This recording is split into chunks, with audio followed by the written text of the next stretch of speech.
Beneath the endless shimmer of the world's oceans lies one of humanity's oldest obsessions, a story whispered across millennia, surviving through fragments of philosophy, myth, and longing.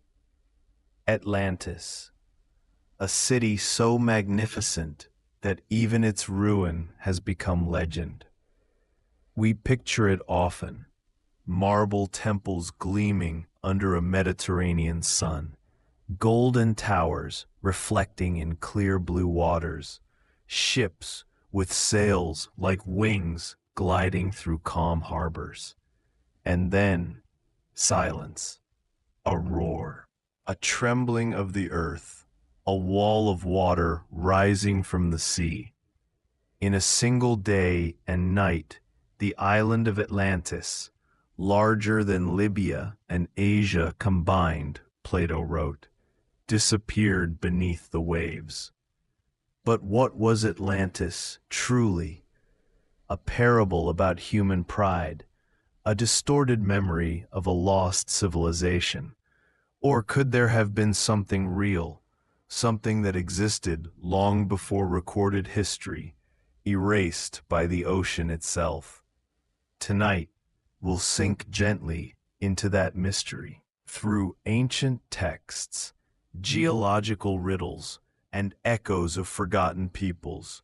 We'll explore the strange boundary between myth and memory, a boundary that, like the sea, shifts with every new discovery. So, take a deep breath. The surface is bright above us, but we are diving into deep time now, into a place where the past drifts like light through water. Section 1, The Philosopher's Tale, How Atlantis Was Born in Words. It all begins with a philosopher, Plato, and a story told in his dialogues Timaeus and Critias, written around 360 BCE. These texts are our only original sources about Atlantis. Everything else, from Renaissance paintings to modern documentaries, descends from a few pages of Plato's imagination or recollection. According to him, Atlantis was an island empire that existed 9,000 years before his time, placing it far before ancient Egypt, Babylon, or even the Minoan civilization. It was ruled by kings descended from Poseidon, the god of the sea, who built a city of concentric rings, alternating land and water, perfectly planned, perfectly balanced, a utopia of power, art, and technology. But as Plato wrote, human nature is fragile. The Atlanteans grew arrogant, their moral compass clouded by wealth and ambition. In their desire to conquer, they turned away from virtue, and so the gods punished them. In a single day and night of misfortune, Atlantis sank into the sea and vanished. At first glance, this might seem like pure allegory, a moral fable about hubris, like the fall of Icarus or the Tower of Babel. Plato, after all, was not a historian.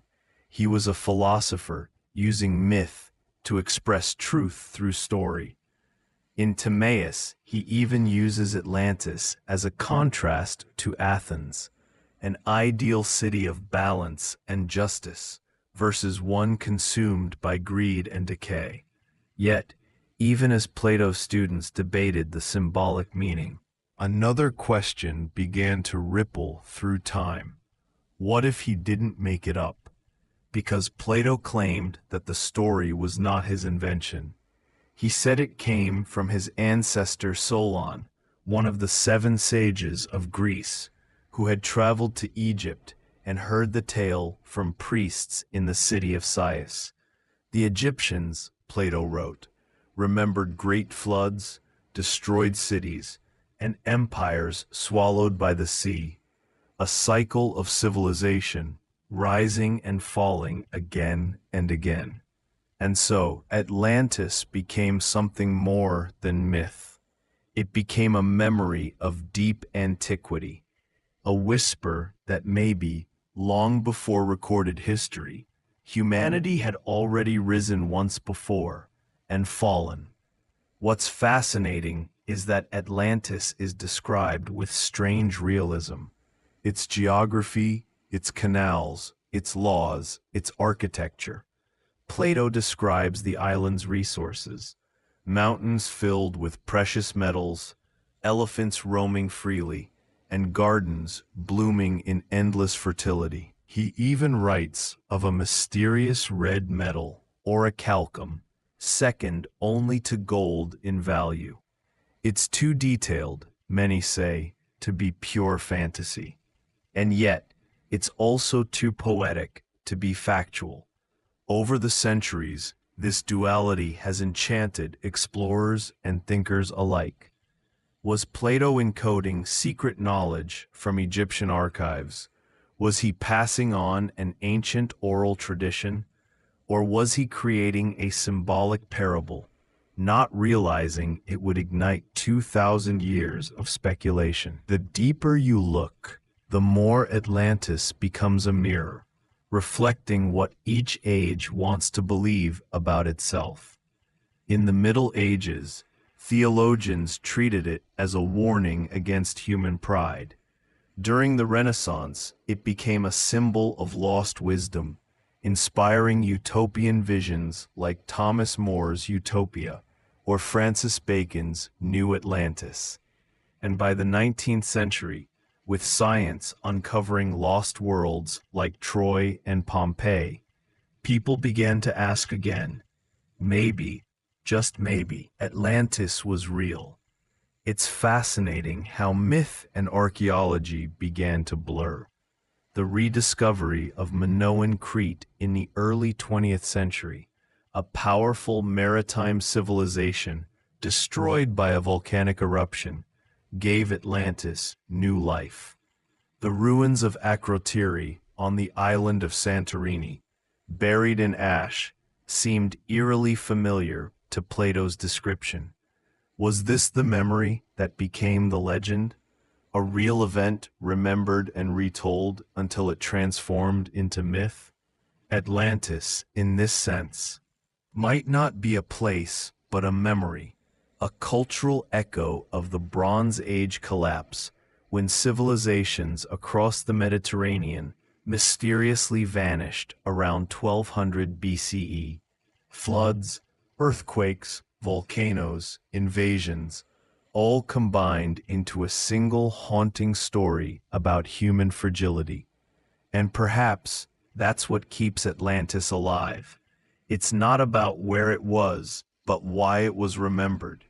It's about the uneasy knowledge that what is great can fall, that progress can turn to ruin, that the sea, eternal and silent, eventually reclaims everything. As the philosopher and historian Will Durant once wrote, every civilization is a precarious balancing act, built on the ruins of the one before. So, maybe Plato wasn't warning us about a lost city. Maybe he was warning us about ourselves. Section 2. Maps of the Impossible. The Search for Atlantis. Ever since Plato's words first echoed through time, people have been trying to place Atlantis on the map. And that, perhaps, is one of the most fascinating aspects of this legend. Because even though it may have begun as philosophy, countless minds across the centuries treated it as geography. What began as an allegory has become a global treasure hunt. From the sunken shores of the Mediterranean to the frozen edges of Antarctica, explorers, mystics, and scientists have all claimed to know where the lost city lies. And yet, after more than 2 millennia of searching, Atlantis remains stubbornly elusive, hovering between myth and memory, like a mirage in history. the Greek world, and the first clues. Plato described Atlantis as being beyond the Pillars of Heracles, the ancient name for the Strait of Gibraltar, which separates the Mediterranean Sea from the Atlantic Ocean. To many early thinkers, this meant the lost city must lie somewhere in the Atlantic itself, possibly on an island that once existed between Europe and the Americas. Ancient writers, such as Crantor, a student of Plato, claim that Egyptian inscriptions confirmed the tale. Others believed it represented a real historical event, the destruction of a powerful maritime culture by earthquakes and floods. But perhaps the most tantalizing clue is how specific Plato's description was. He gave measurements for the city's concentric canals, details of its architecture, and even the dimensions of the island itself. That precision, unusual for a myth, encouraged generations of explorers to take his account literally. Santorini, a civilization buried in ash. One of the most widely accepted theories links Atlantis to the Minoan civilization, the ancient culture that flourished on Crete and nearby islands over 3,500 years ago. Centered around the great palace of Knossos, the Minoans were the first true maritime empire of Europe. They traded with Egypt, built cities of astonishing complexity, and decorated their walls with frescoes of dolphins, lilies, and dancers, images that seem to celebrate both peace and beauty. Then, around 1600 BCE, disaster struck.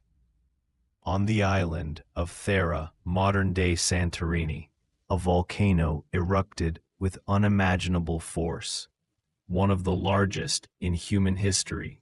The explosion ripped the island apart, sending tsunamis racing across the Aegean Sea and covering the sky in ash.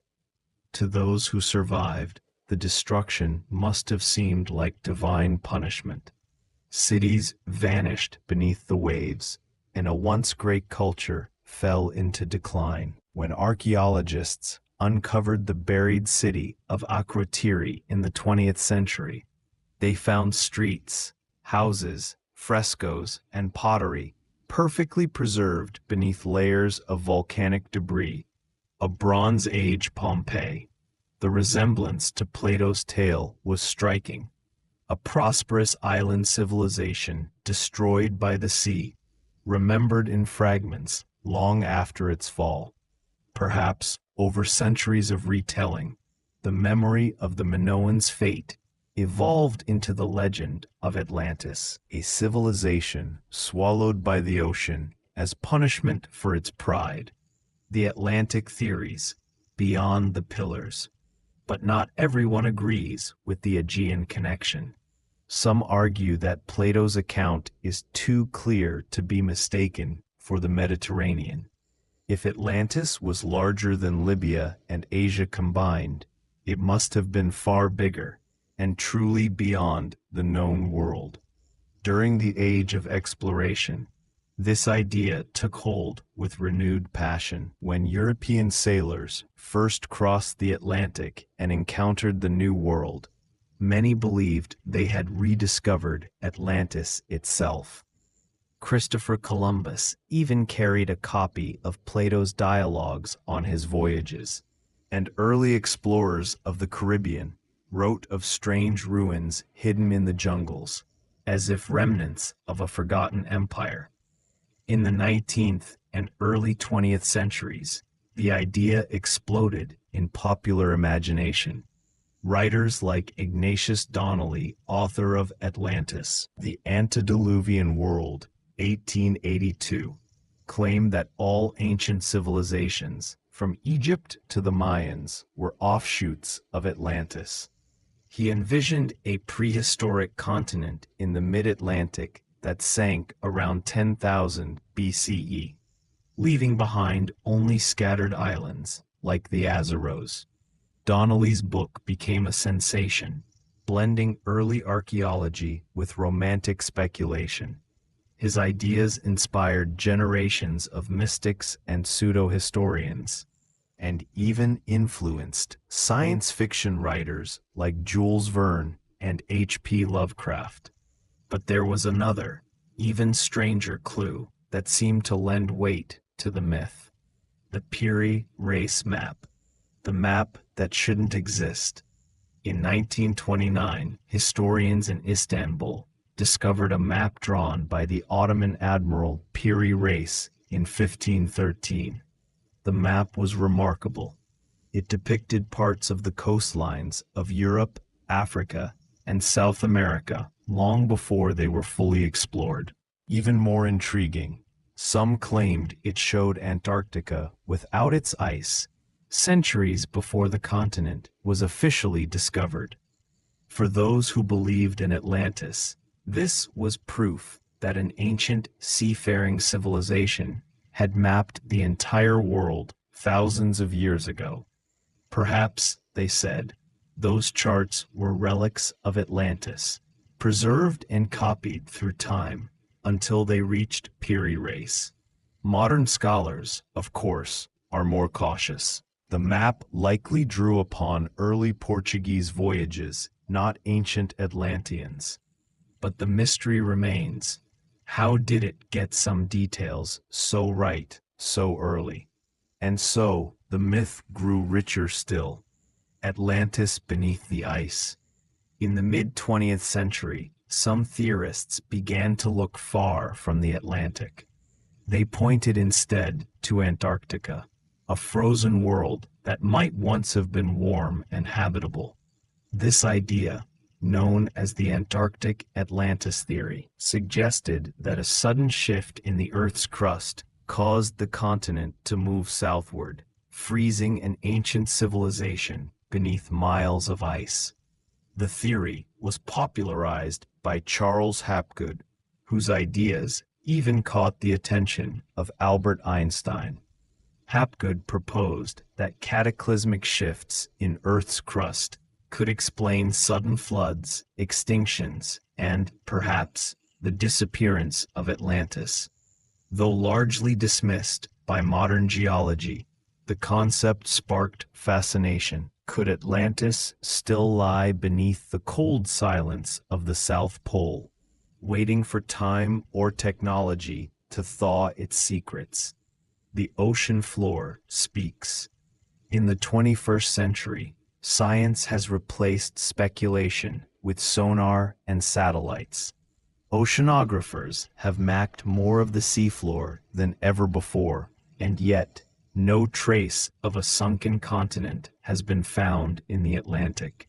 Still, every few years, new discoveries keep the dream alive. Ancient stone formations off the coast of Cuba that resemble roads. Structures deep in the waters near Bimini, in the Bahamas, known as the Bimini Road. Unexplained ruins in the Mediterranean that challenge our timelines of history. Each time, the same question arises. Are these the remains of Atlantis? Or are we simply seeing what we wish to see?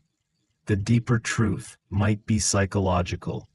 Atlantis endures because it reflects a universal longing, the desire to believe that something great and wise once existed long before us, that humanity has forgotten more than it remembers. As one oceanographer once said, Atlantis is not a place we search for. It's a mirror we hold up to our own civilization. Section 3. Atlantis as a mirror. What the myth says about us. For more than 2,000 years, the story of Atlantis has echoed through every corner of culture. From the scrolls of ancient philosophers to the screens of modern documentaries. But beyond maps and treasure hunts, there lies something deeper.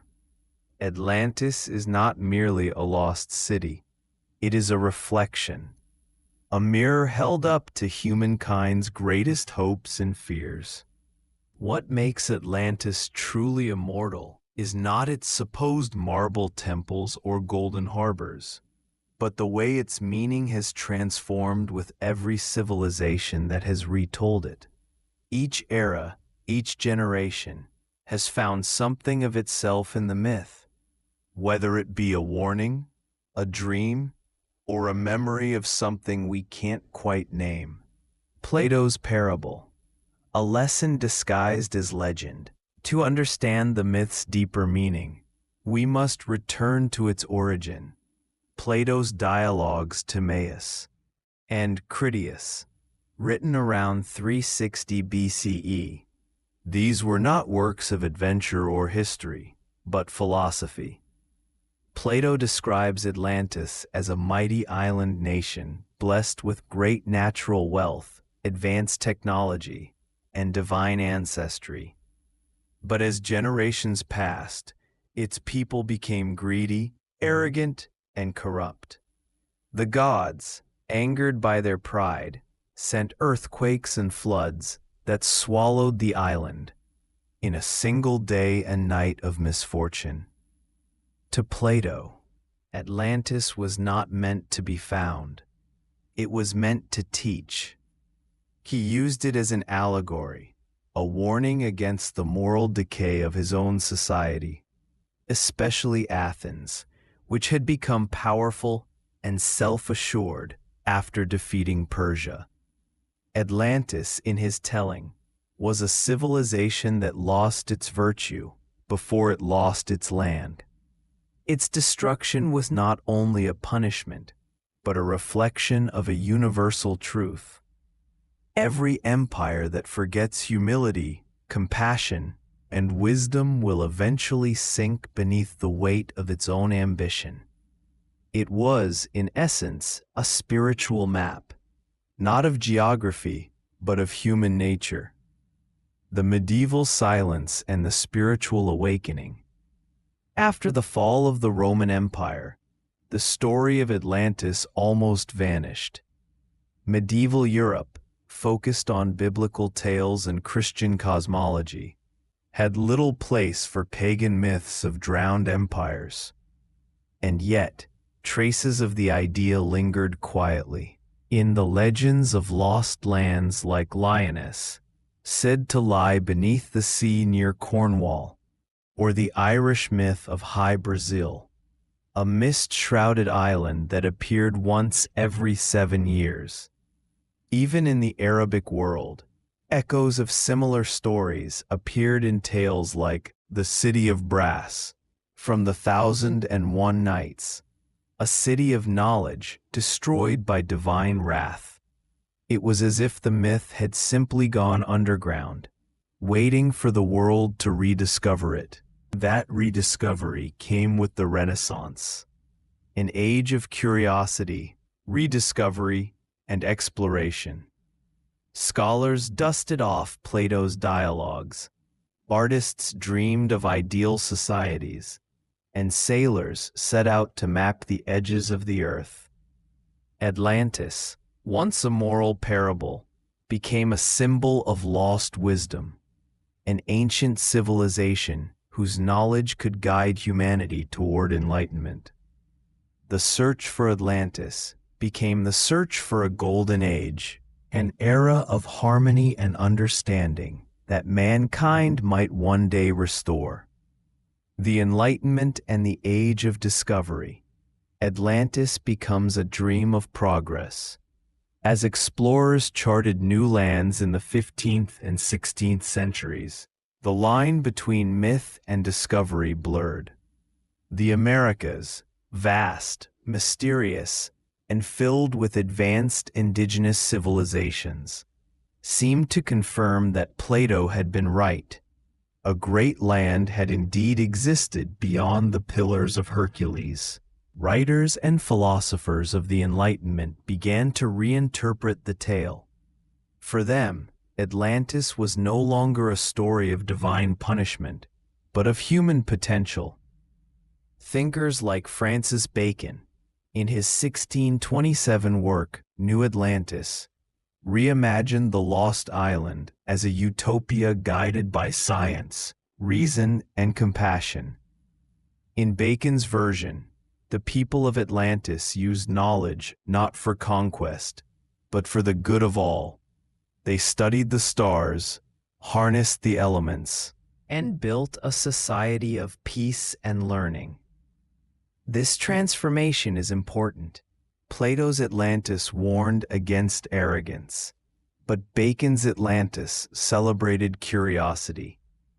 It reflected a world on the brink of modernity, a world beginning to believe that knowledge, not divine intervention, could shape destiny. Atlantis had evolved from cautionary myth to a dream of progress. The esoteric and the mystical, Atlantis reborn in the occult. In the 19th and early 20th centuries, Atlantis took on yet another life, one steeped in mysticism and the occult. Writers like Helena Blavatsky, founder of the Theosophical Society, claimed that Atlantis was not only real, but the cradle of ancient spiritual races. According to Blavatsky and her followers, the Atlanteans possessed powerful psychic abilities and secret wisdom that was lost when their civilization fell. Fragments of that wisdom, she said, survived in Egypt, India, and Tibet, in temples and sacred texts. This mystical version of Atlantis turned the story inward once again. The lost city became not just a physical place, but a symbol of forgotten knowledge within ourselves, the memory of a higher state of being that humanity once possessed. In these circles, the fall of Atlantis represented the fall of human consciousness, from spiritual unity to material obsession. It was a theme that would later influence everything from early psychology to the New Age movement. Atlantis had once warned of pride. Now it promised awakening. The modern mirror, technology, hubris, and hope. Today, the legend of Atlantis feels strangely modern. We live in an age of immense technological power, an age where we can split atoms, clone life, and reach beyond the atmosphere. And yet, the warnings of Plato feel closer than ever. Because in Atlantis, we see ourselves, the civilization that rose to greatness through innovation and ambition. A people who, in their pursuit of power, forgot the balance between progress and humility, and a world that in the end was consumed by its own creation. It is not difficult to imagine modern cities, glittering with light, humming with data, as reflections of that same pattern. The myth of Atlantis reminds us that collapse does not always come from without. It begins quietly, within the soul of a civilization that has lost its sense of purpose. But there is another, gentler interpretation. Perhaps Atlantis is not a tragedy at all, but a memory of what humanity could become again. Maybe the story endures not because of fear, but because of longing. The longing for a time when humanity lived in harmony with nature, with wisdom, and with one another. Perhaps that is why the myth refuses to die. Every generation sees Atlantis differently, but always as a reflection of itself. And in that way, it is more real than any ruin we might ever uncover. Section 4. Science and the Search. Tracing the echoes of Atlantis. For centuries, Atlantis was a story, a caution, a dream, a mirror. But then, something changed. the age of myth began to blur into the age of science, and what was once parable became puzzle. Scholars, explorers, and adventurers began to ask, what if the story was real? Could there have been a city, vast, powerful, and radiant, that sank beneath the sea, leaving only whispers behind? That question, once dismissed as fantasy, has drawn some of the brightest minds of modern times into its orbit, and the deeper they've looked, the stranger the evidence has become. Because while no one has found Atlantis itself, the Earth holds traces, scars, patterns, and ruins that suggest something extraordinary may have been lost long ago. The geologists' hypothesis, when the sea rose and the Earth shifted long before sonar and satellites. Ancient people had already witnessed the Earth changing before their eyes. To them, the ocean was eternal. But we now know that the sea is alive. It rises, falls, and swallows coastlines over time. Around 12,000 years ago, eerily close to the date Plato described for Atlantis's fall, the world was emerging from the last ice age. Vast glaciers melted, flooding the oceans and drowning low-lying lands across the globe. Entire coastal civilizations, if they existed, could have vanished without a trace. This era, known to geologists as the Younger Dryas, was one of violent transitions. Sea levels rose over 120 meters in some areas. Whole continents shifted, islands disappeared. And so the question emerges, was Plato's Atlantis not a moral allegory, but a memory of those floods, passed down through oral tradition until it reached Greek philosophers in symbolic form?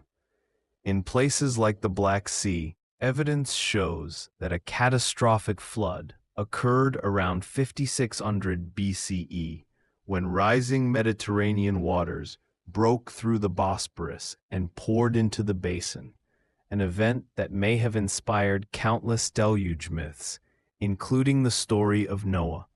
And off the coasts of Japan, India, and the Mediterranean, researchers have discovered submerged ruins, mysterious stone structures, columns, and what appear to be roads, resting deep below the waves. Could these be the fingerprints of forgotten civilizations, or simply natural formations that our imagination, hungry for meaning, has shaped into memory?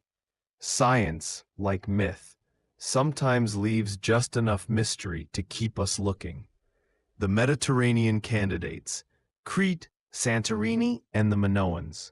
Among the most widely accepted theories is that Plato's Atlantis was inspired by the Minoan civilization, which flourished on the island of Crete and nearby Santorini around 1600 BCE.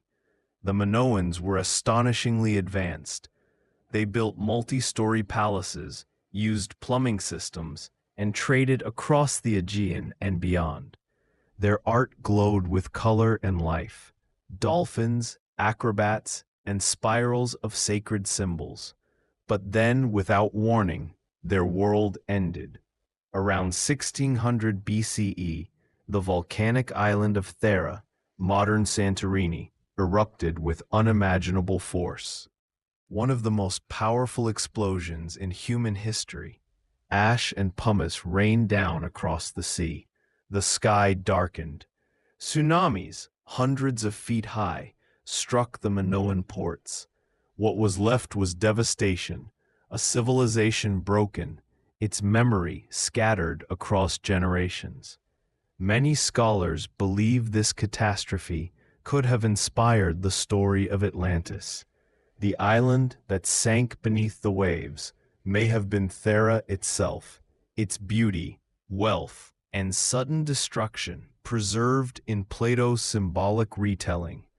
Archaeologists at Akrotiri, a Minoan settlement buried under volcanic ash, have uncovered frescoes and architecture that seem to mirror Plato's descriptions of Atlantis's splendor. The circular city layout, the brilliant red and black stone, and the abundance of wealth.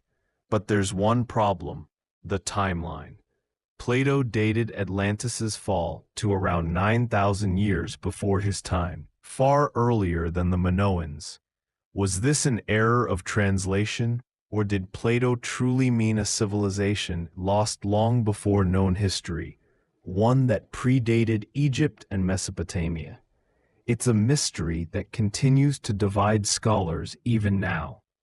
The Atlantic theories, islands beyond the horizon.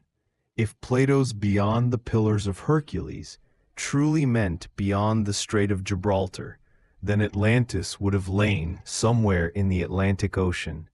Many explorers have followed this trail. Some point to the Azores, a cluster of volcanic islands midway between Europe and America.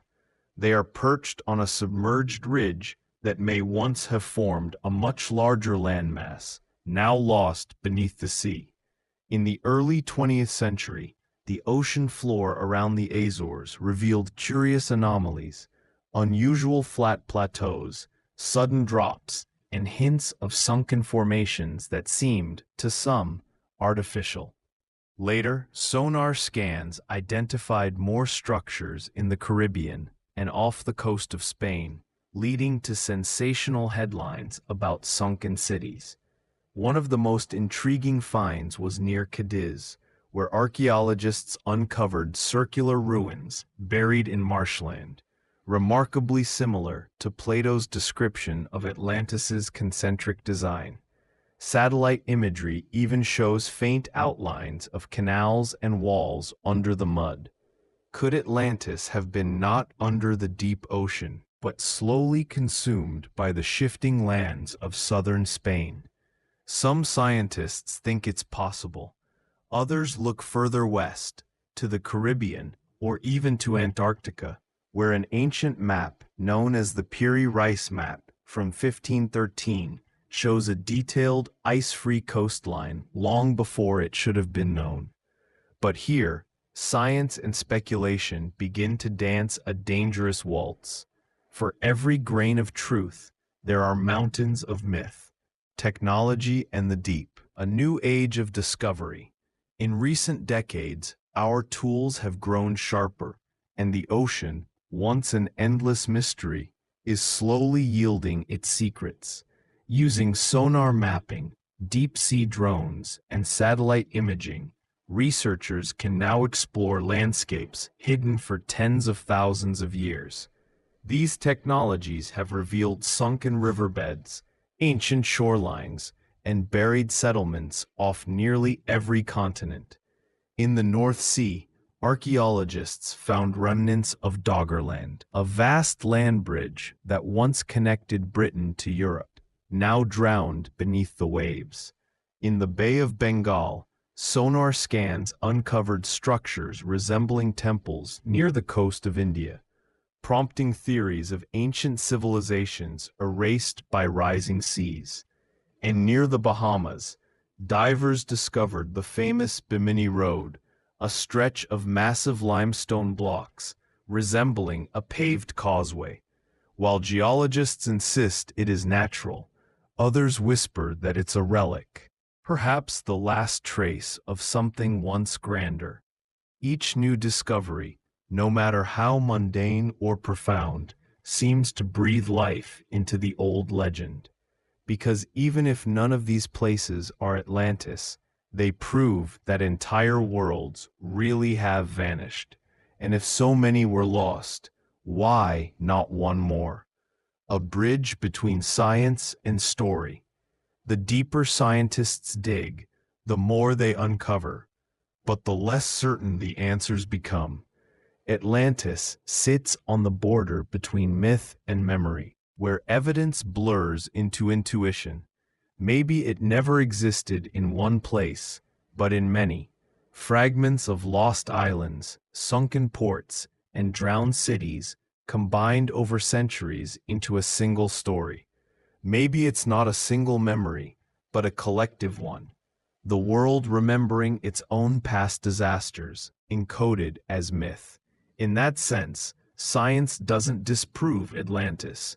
It illuminates why the story feels so real, because our planet itself holds the memory of civilizations erased by time. A quiet reminder that the Earth, too, is always rewriting its story. And somewhere, deep beneath the waves, that story still hums, waiting, perhaps, to be heard again. Section 5. The Rise of Modern Myths, Atlantis in Culture, Conspiracy and Spirit. Long after Plato's dialogues were inked and forgotten by most of the ancient world, the legend of Atlantis refused to die. It slept for nearly 2,000 years, a faint echo in philosophical writings, a curious metaphor about pride and punishment. But then, as the modern age began to unfurl, with ships crossing oceans and men mapping the world, the dream of Atlantis awoke again, and this time it became something far larger than Plato ever imagined. Atlantis was no longer just a lost island. It became a mirror of humanity's hopes, fears, and deepest longings, a story people would reshape again and again to reflect the world they lived in. The Age of Discovery, when maps and myths met. In the 15th and 16th centuries, as European explorers sailed into the unknown, the boundaries of the world stretched open. Oceans that had once been the edge of imagination became highways of discovery. And with each new island, each coastline unknown to ancient geographers, the question returned, could this be Atlantis? When Christopher Columbus crossed the Atlantic, many believed he might find the lost continent itself. His writings mention strange currents, lush islands, and stories from native people about drowned lands to the east, all of which fueled speculation. For those living in this new age of exploration, Atlantis symbolized possibility, a reminder that the Earth still held secrets beyond comprehension. In the centuries that followed, maps of the world often included phantom islands, blurry shapes where no land existed, each accompanied by notes like "Site of Atlantis" or reported by sailors. Cartographers mixed myth with geography, and the legend began to feel almost tangible. It was as though humanity, newly free to sail the globe, couldn't bear the thought that everything could be discovered. Atlantis offered a piece of wonder still left to find: the Enlightenment and the birth of speculation. By the 18th century, as science blossomed and reason replaced superstition, the myth of Atlantis took on new life through the lens of rational inquiry. Scholars began to ask not if it existed, but where. The idea of a lost advanced civilization seemed to bridge the gap between mythology and archaeology, a story that could make sense of the world's oldest mysteries. In 1882, the man named Ignatius Donnelly published Atlantis, the Antediluvian World, a book that would forever reshape how the world thought of the legend. Donnelly argued that Atlantis was not a myth, but the cradle of all civilization. He claimed that every ancient culture, from Egypt to the Maya, descended from this one motherland, destroyed by a cataclysmic flood. To Donnelly, Atlantis explained everything: the pyramids, ancient writing, lost technologies, even the similarities between cultures oceans apart. His ideas were sensational, often speculative, but they resonated deeply in a time when archaeology was still in its infancy. Suddenly, the lost city wasn't just a symbol of moral decay, it was a scientific mystery. Newspapers reprinted his theories. Spiritualists, scientists, and dreamers debated them endlessly. And as the century turned, Atlantis began to seep into art, fiction, and the collective imagination. The 20th century, from science to spirit. As the modern world accelerated, through wars, machines, and discoveries, the myth of Atlantis evolved again. It became something more than a historical mystery. It became spiritual. The early 1900s saw the rise of esoteric thinkers and mystics who claimed Atlantis had been a place of great wisdom, a golden civilization where humans had mastered energies lost to time.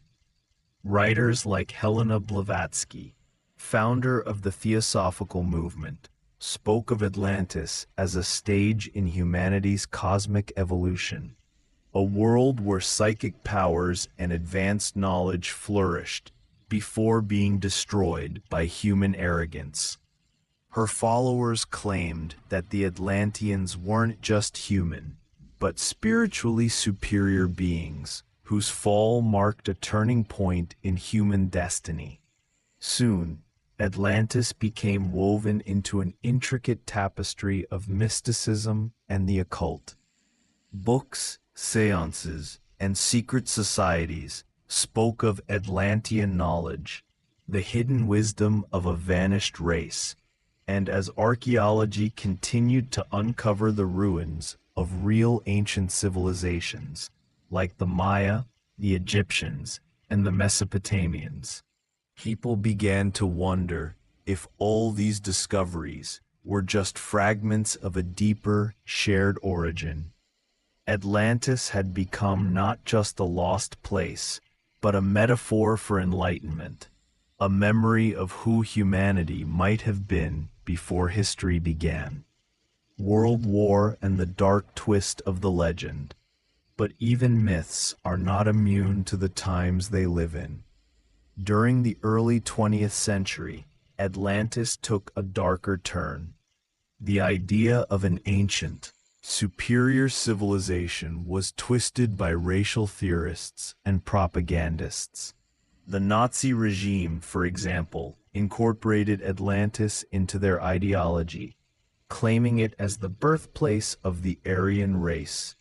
They sent expeditions to Tibet, the Arctic, and South America, searching for traces of this supposed lost homeland. What began as a dream of enlightenment became, in the wrong hands, a justification for domination. It's one of the strangest turns in the story of Atlantis. How a tale meant to warn against hubris was used as fuel for it.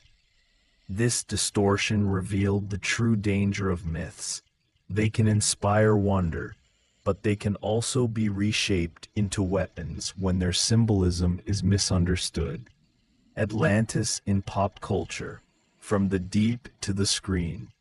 After the wars, Atlantis entered a new era, the age of mass media. It became a favorite setting for novels, comic books, and later films. From Disney's Atlantis, The Lost Empire, to Aquaman's underwater kingdom, the lost city transformed into a realm of adventure and fantasy.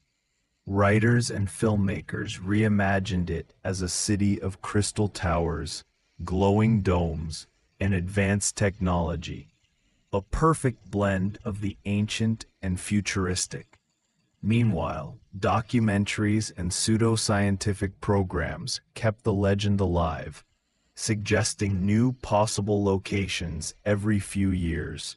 Some claimed Atlantis was Antarctica, now buried under ice. Others argued it lay beneath the Caribbean, or even on Mars, echoing humanity's eternal fascination with what lies just beyond proof.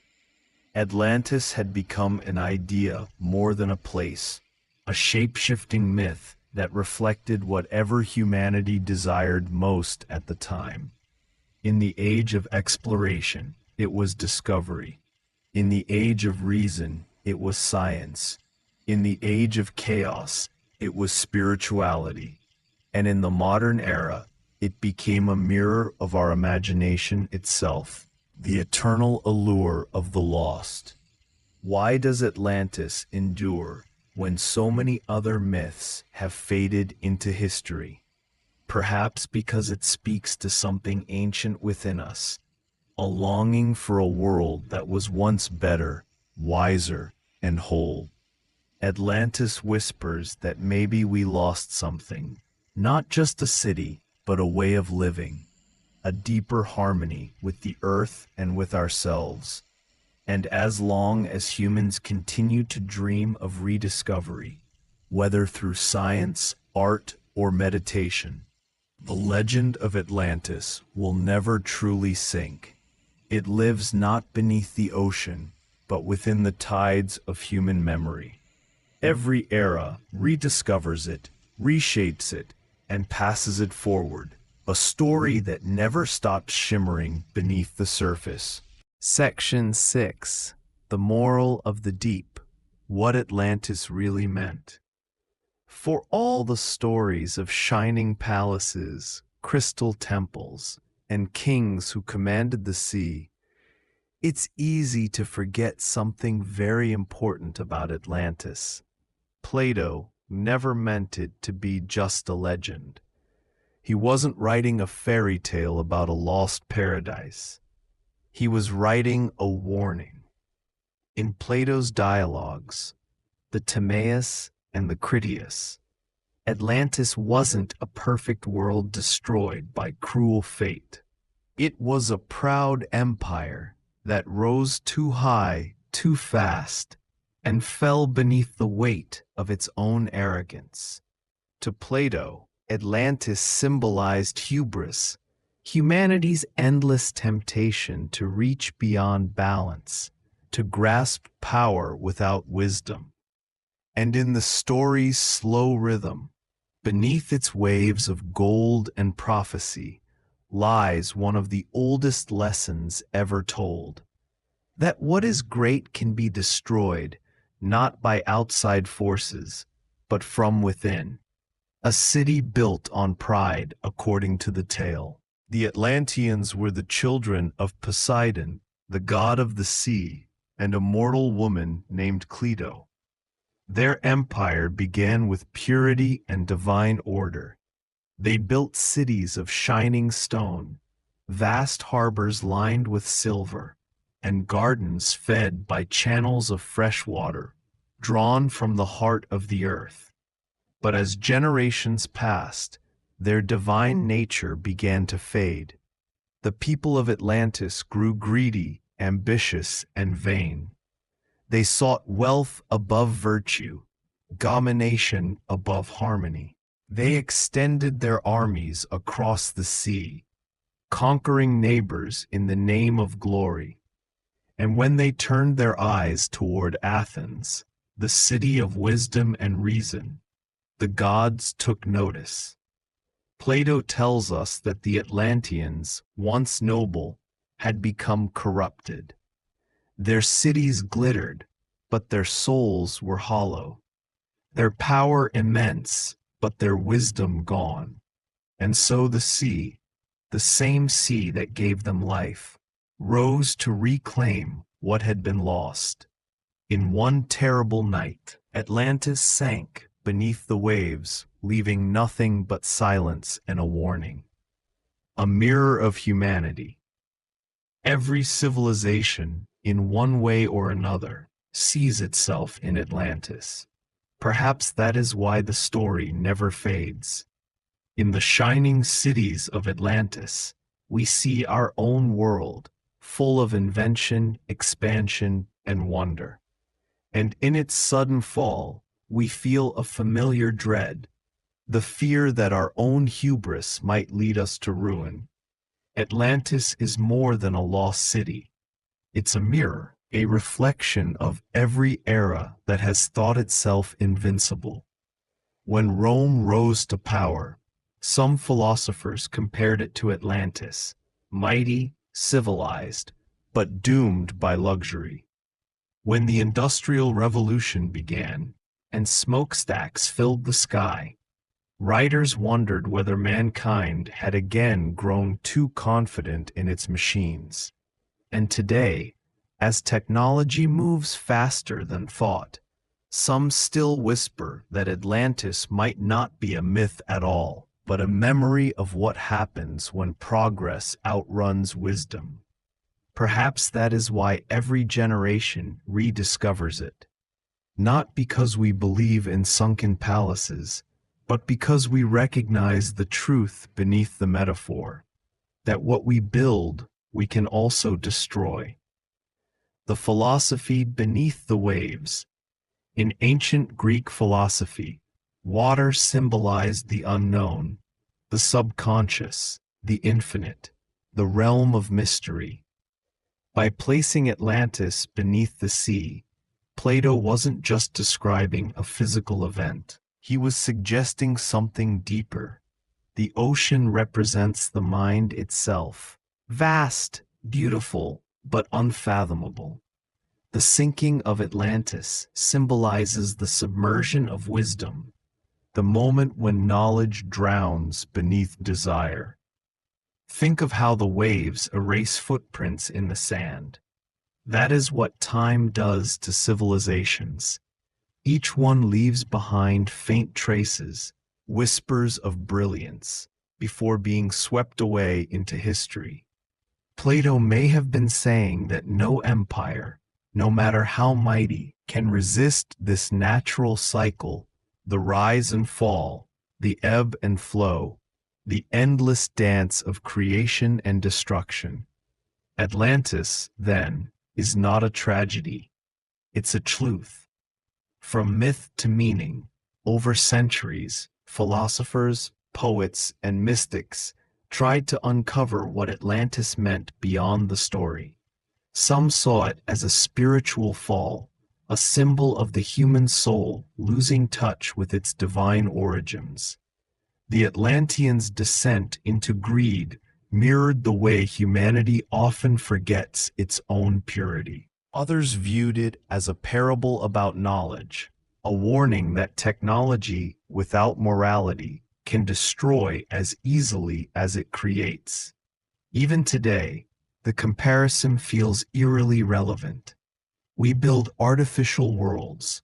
We explore the depths of atoms and galaxies. We chase perfection through science. Yet we often forget the simple wisdom of balance. Atlantis reminds us that progress is not the same as enlightenment. In this sense, the myth lives in every invention, every empire, every decision that weighs ambition against humility. Atlantis and the human heart. But perhaps the most profound truth of all lies not in the fall of Atlantis, but in its memory. Why do we remember a place that may never have existed? Why do we long for a golden world beneath the waves? It's because Atlantis represents not only the loss of a civilization, but the loss of ourselves. We feel its call like an echo, a nostalgia for something just out of reach. Some believe it's a memory of an ancient world forgotten by time. Others think it's a psychological metaphor, a reflection of the human longing for unity, balance, and beauty. Either way, the effect is the same. Atlantis haunts us because it reminds us of what could be and what we've already lost. There is something hauntingly human about that. We are creatures who forget, but we are also creatures who remember that we've forgotten. That yearning, that quiet ache for the perfect, the lost, the uncorrupted, is what gives the legend its power. Atlantis isn't gone. It's within us, buried not beneath oceans, but beneath centuries of distraction. A lesson that still breathes. If you look closely, you'll see Atlantis everywhere, not as ruins, but as reflections. You'll find it in every city that rises with pride, in every discovery that tempts us to play God, in every warning that echoes from the past, asking us to slow down and remember balance. Atlantis is not just a myth of destruction. It's a reminder that wisdom and power must move together, or both will drown. As the philosopher Plotinus once said, "Never forget that the soul must not sink into the sea of matter." In that single line lies the true meaning of Atlantis, a call to rise, not with force, but with understanding, the silence beneath the waves. Picture it, the ocean at dusk, calm and endless. The water glows faintly with the last light of day. Somewhere far below, in the darkness, lies the memory of a city that once glittered like the stars above. You can almost hear it, faint, distant, like music carried on a current. Not a song of tragedy, but of truth. A song that whispers, "Everything you build must one day return to the sea. But from that return, new worlds will rise again." And that, perhaps, is the real secret of Atlantis. Not that it was lost, but that its story continues to resurface over and over whenever we begin to forget. Section 7. Chasing Shadows. The Modern Search for Atlantis. For more than 2,000 years, the story of Atlantis has hovered like a mirage, half history, half dream. But while philosophers once debated its meaning, the modern world decided to look for it. In the age of satellites, submarines, and sonar, the myth of Atlantis became something new, a mystery that science itself wanted to solve. From dusty libraries in Europe to the silent depths of the Atlantic, countless explorers have spent lifetimes searching for the lost city. And what they discovered, even when they found nothing, says as much about human nature as it does about the sea itself. The spark of discovery, the modern hunt for Atlantis, truly began in the late 19th century. In 1882, a U.S. congressman and amateur scholar named Ignatius Donnelly published a book called Atlantis, the Antediluvian World. It was part science, part imagination, and entirely revolutionary. Donnelly argued that Atlantis was not a myth but a real continent, the mother of all ancient civilizations. He claimed that after its destruction, survivors scattered across the world, seeding knowledge in Egypt, Greece, and the Americas. His evidence? Similarities in architecture, language, and myth. To him, the pyramids, the Mayan temples, and the myths of floods and lost worlds were all echoes of the same sunken civilization. It was a bold idea, and it captured the world's imagination. Donnelly's theory didn't just suggest Atlantis was real, it suggested that human history began there. For the first time, Atlantis became more than philosophy. It became archaeology's greatest treasure hunt, a world gripped by the legend. As the 20th century unfolded, the search spread like wildfire. In the 1920s, newspapers ran headlines of Atlantis found every few years. Every new island, every newly mapped seafloor feature seemed like a possible clue. The great oceanographer Edgar Cayce, known as the Sleeping Prophet, even claimed to channel visions of Atlantis in his trances. He described vast crystal energy machines, spiritual technology, and a civilization that destroyed itself through imbalance. A mix of mysticism and morality that fascinated millions. His followers believed the ruins would reappear near the Bahamas, and some still search there today. Meanwhile, scientists and explorers began turning to real data. New technologies like sonar mapping and deep-sea diving gave birth to a generation of ocean explorers who wanted to prove or disprove Plato's tale once and for all.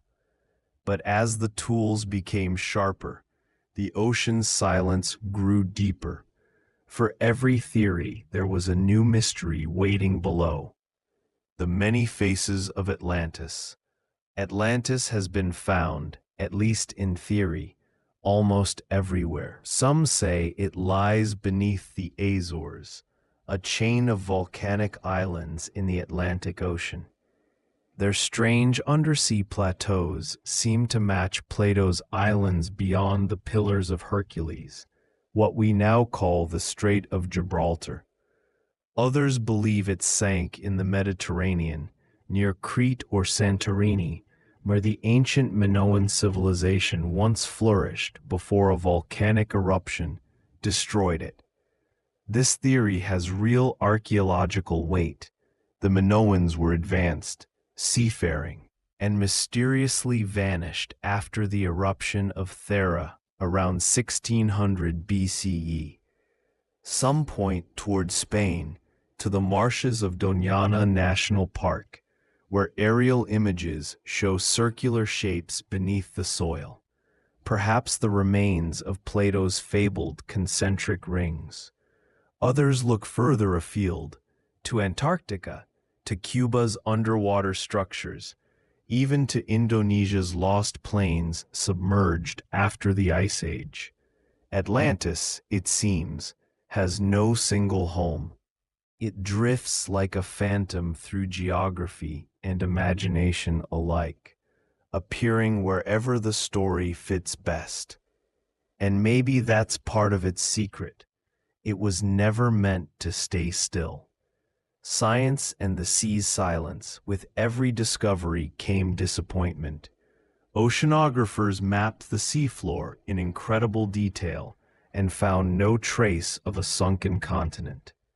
Geologists explain that such a massive landmass could not have disappeared in the time Plato described. Tectonic plates simply do not move that fast.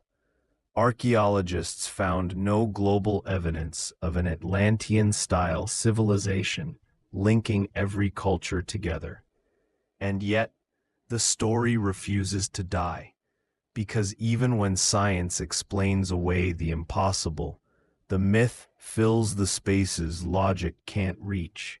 After all, our fascination with Atlantis was never purely about facts. It was about hope. The hope that something ancient and perfect once existed, and that its memory lingers, waiting to be rediscovered. The ocean still hides 80% of its secrets, and until the last trench has been mapped, there will always be room for Atlantis, somewhere in the deep. The power of belief. What drives people to keep looking? Not greed, not fame, but something gentler, more human. Curiosity, the same spark that sent explorers across the seas, that built telescopes to search the stars, that makes a child dig in the sand for treasure. Every expedition into the Atlantic, every diver descending into the dark, carries that same quiet dream, that maybe, just maybe, a lost world lies waiting, unchanged by time. Psychologists suggest that the Atlantis myth appeals to a deep part of our psyche, the longing for home, not a physical home, but a spiritual one, a memory of harmony, of unity with nature, of wisdom long forgotten. When we search for Atlantis, we are really searching for that part of ourselves, the part that believes perfection once existed and could again. The sea that remembers. There's an old sailor's saying, "The ocean keeps what it loves." Maybe Atlantis isn't gone. Maybe it was never meant to be found. Perhaps its ruins are scattered in the coral reefs, its stories dissolved into salt and current, its spirit alive in every ripple of blue. When sonar pings echo through the dark water, when cameras drift past forgotten wrecks, maybe the sea itself remembers. It holds the memory of empires, of storms, of myths that shaped the world above. It carries whispers of cities that once gleamed beneath the sun, not as stone, but as ideas. And perhaps Atlantis is one of those, a thought the ocean refuses to let us forget. Because as long as the sea exists, so will the dream. Echoes of the hunt, from Donnelly's books to Casey's prophecies, from scuba divers to satellite imagery. The search for Atlantis is more than archaeology. It's a kind of modern mythology in itself. Each expedition becomes a new chapter in the legend, another ripple in a story that refuses to sink. And even if we never find the city, we find something else instead. Proof of our endless wonder, our refusal to stop asking, our belief that even the deepest waters can hold light. That perhaps is the real discovery. Section 8. Echoes Through Time. Atlantis in Art, Literature, and the Modern Mind. When Plato first wrote about Atlantis, he could never have imagined how far his words would travel. His brief description, just a few thousand words in the dialogues Timaeus and Critias, would echo for millennia, reshaping itself with every age that dared to dream. From medieval monks to Renaissance visionaries, from Victorian novelists to modern filmmakers, Atlantis has been reborn again and again, each time a reflection of what humanity most longed for or most feared. The city itself may be lost, but its shadow lives on, in paint, in song, in imagination. A renaissance of wonder. In the quiet centuries after Plato, Atlantis faded into philosophy, a story tucked away in scholarly debate. But the Renaissance changed everything. It was an age of rediscovery, of ancient knowledge, of art, of exploration. As ships sailed beyond the known world, myths that once seemed symbolic suddenly felt possible. When explorers reached the Americas, many believed they had found the remnants of Plato's lost world. Strange cities, golden temples, and advanced societies hidden deep within jungles. It all fit too neatly into the old story. Artists like Francisco de Holanda and thinkers such as Francis Bacon revived the Atlantean dream, giving it new life. Bacon's 1626 book, The New Atlantis, painted a vision of a perfect society, scientific, wise, and harmonious, hidden across the ocean.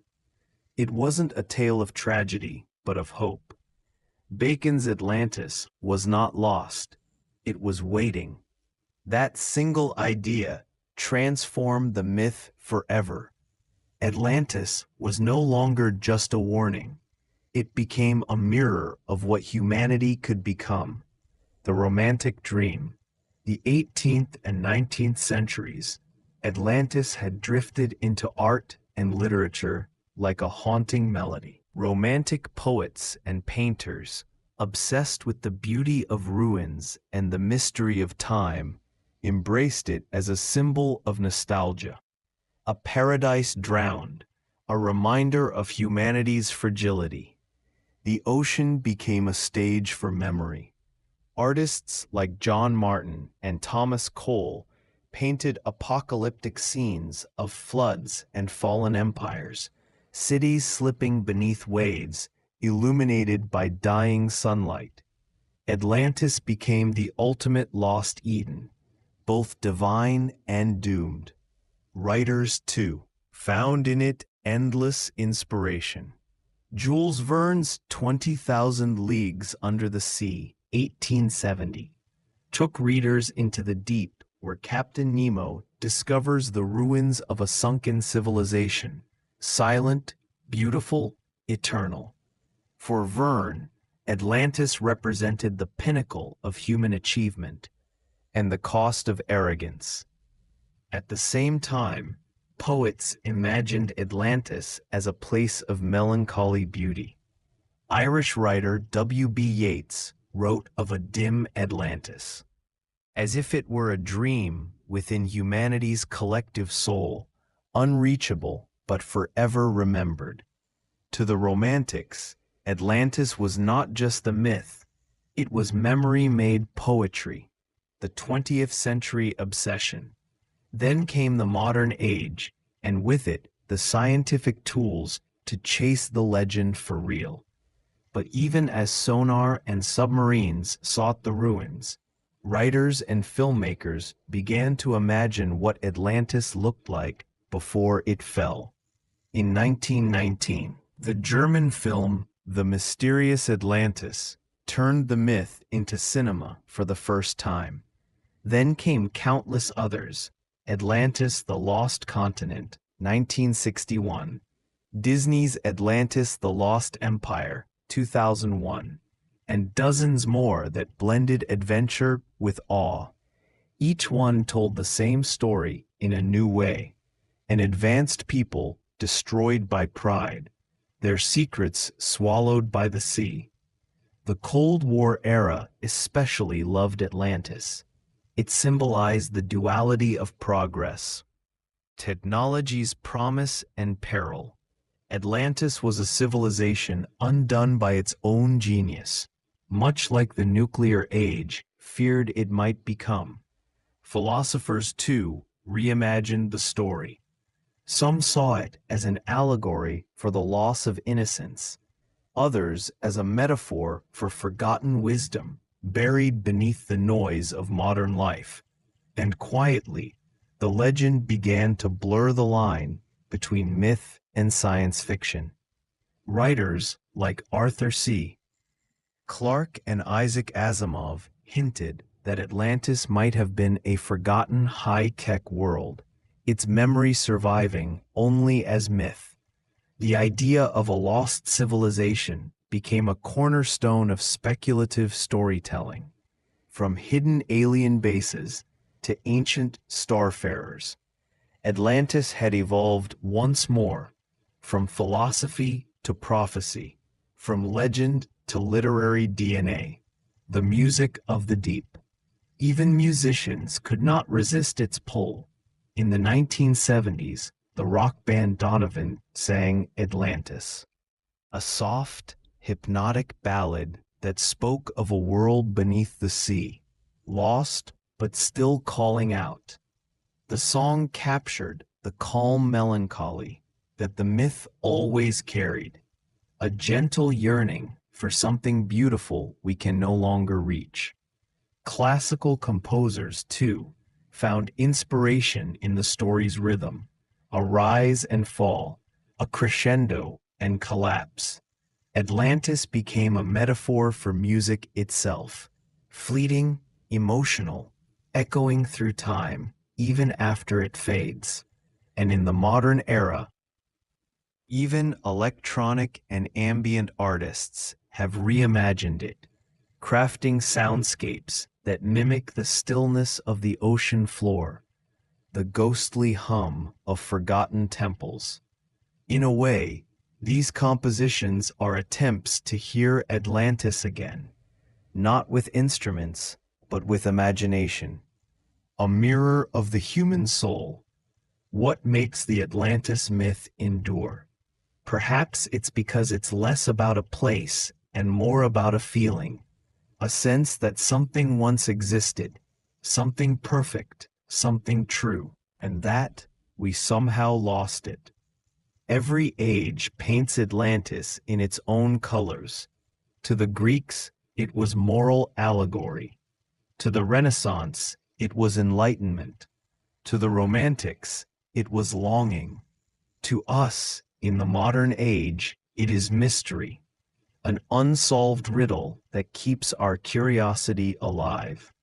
Atlantis, in this way, reflects the soul of every era that dreams it.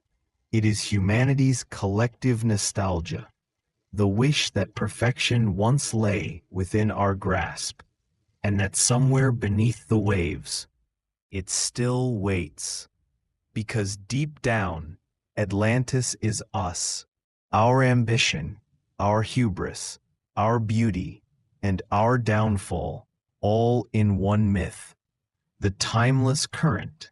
Close your eyes for a moment and imagine the sea, the slow, endless rhythm of the waves, the hum of life beneath. Somewhere down there, in the silence between sound and shadow, maybe something still gleams, not gold, not marble, but memory itself. And that memory lives on in us, in every story we tell, every song we sing, every painting of light over water.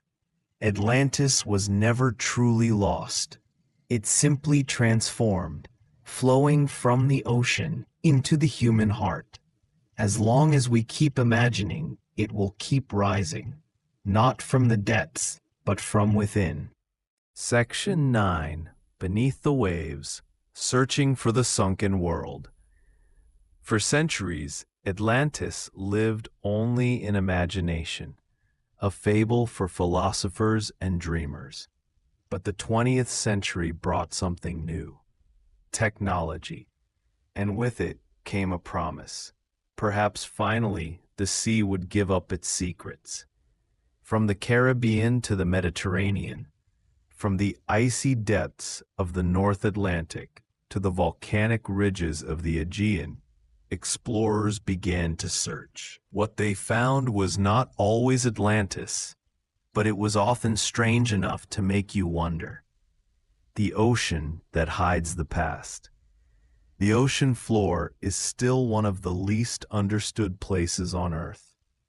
More than 80% of it remains unmapped, unseen, and unexplored. That means, in theory, entire cities could lie beneath the waves, silent, undisturbed for thousands of years, and we would never know. When Plato described Atlantis as larger than Libya and Asia combined, and sinking in a single day and night, most historians dismissed it as symbolic. But to scientists, especially oceanographers, the question became, is there geological evidence that such a collapse could have happened? Earthquakes, volcanic eruptions, and shifting tectonic plates all have at times caused islands to vanish and coastlines to crumble. In 365 CE, a massive quake near Crete sent waves crashing across the Mediterranean, destroying entire ports. In 1692, the Jamaican city of Port Royal, known as the wickedest city on earth, was swallowed by the sea in minutes. So maybe Plato's story wasn't so impossible after all. Santorini, the Greek Pompeii, one of the most compelling theories, places Atlantis not in the Atlantic, but in the Aegean Sea, on the island of Santorini, known in ancient times as Thera. Around 1600 BCE, a volcanic eruption tore the island apart in one of the most violent explosions in recorded history. Ash darkened the sky for months, and tsunamis swept across the Mediterranean, striking nearby Crete, the heart of the advanced Minoan civilization. When archaeologists excavated the buried city of Akrotiri on Santorini in the 1960s, they were astonished. They found a metropolis, elegant, organized, and sophisticated. Three-story houses, painted with murals, indoor plumbing, paved streets, all preserved in volcanic ash. It looked less like myth and more like memory. Some researchers began to ask, could the legend of Atlantis have been a distorted recollection of this disaster, passed down through oral tradition until Plato set it in writing? Even the timeline roughly fits. The Minoans flourished around 2000 to 1400 BCE, long before Plato's era, just as he described Atlantis being 9,000 years before Solon. Perhaps he exaggerated the numbers, as ancient writers often did, but the essence may have been true. Atlantis, then, might not have been beyond the Pillars of Hercules. It might have been just across the Aegean, lost beneath the ash of Thera. The Bimini Road, Atlantis in the Bahamas. But while the Mediterranean theories dominated scholarly debate, another discovery halfway across the world stirred new excitement and controversy. In 1968, off the coast of Bimini Island in the Bahamas, divers found what looked like a perfectly cut stone roadway beneath the shallow turquoise waters. Massive rectangular blocks stretched in a line for hundreds of meters, as if marking the outline of a sunken harbor or wall. It became known as the Bimini Road, and immediately captured public imagination. Some believed it was evidence of Atlantis, especially since the famous American psychic Edgar Cayce had predicted that a portion of Atlantis will rise again near Bimini, just 2 decades earlier. Scientists, however, argued that the stones were natural formations, the result of limestone fracturing along natural joints, then weathering into geometric shapes. Still, the debate never fully settled.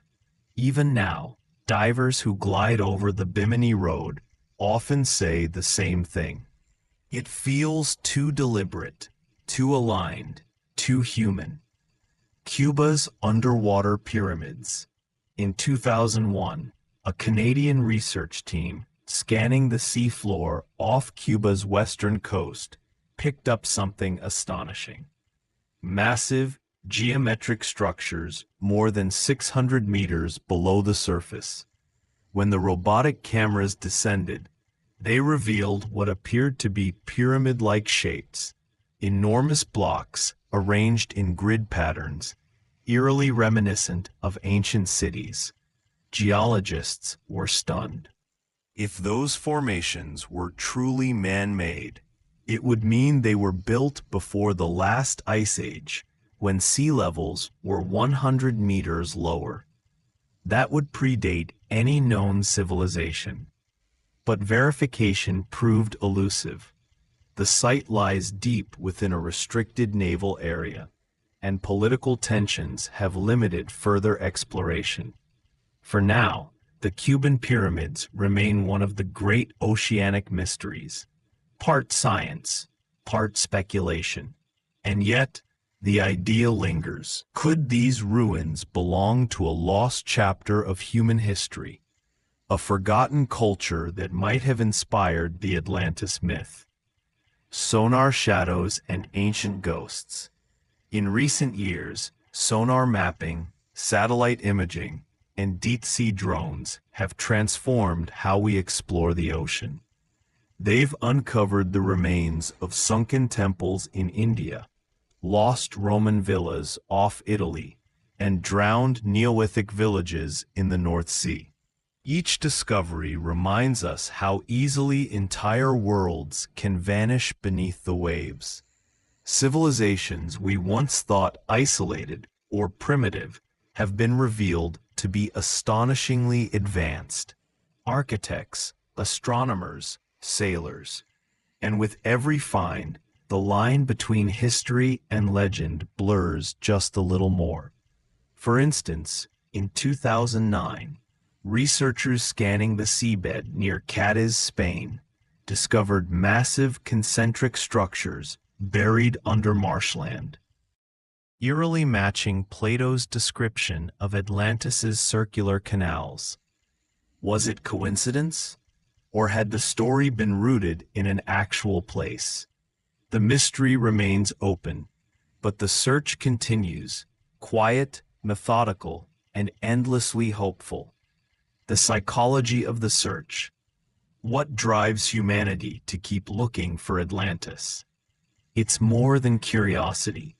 It's the need to connect with something before us, a lost age, a forgotten brilliance, proof that we are not the first to dream of greatness. Atlantis is not just an archaeological puzzle. It's a mirror we hold up to ourselves, a question that whispers, have we been here before? Every diver who descends into the blue, every scientist who listens to sonar pings echo off the ocean floor, feels it. That sense that the past is still down there, silent, waiting. And maybe it's not the city itself that matters, but what it represents. The idea that human civilization is older, deeper, and more cyclical than we think. We rise, we fall, we remember. And in remembering, we keep Atlantis alive. The endless horizon, at sunset, when the sea glows like molten gold and the horizon blurs into infinity, you can almost imagine it, a distant shimmer beneath the waves, a faint echo of marble domes and shining towers, a whisper of music carried by the tide. Maybe Atlantis never existed in stone and sand. Maybe it exists only in this moment, in our shared act of wondering. Because perhaps the true Atlantis is not something we can find. It's something we can feel. Section 10. The influence of Atlantis between science and myth. For more than 2,000 years, the story of Atlantis has refused to sink. It has drifted through time like a phantom island, elusive, ever-changing, and yet somehow always relevant. It began as a philosophical parable told by Plato, but it has since become one of the most enduring legends in human history, reshaping exploration, inspiring archaeology, and fueling everything from scientific discovery to conspiracy. In many ways, Atlantis is not just a story of a lost city.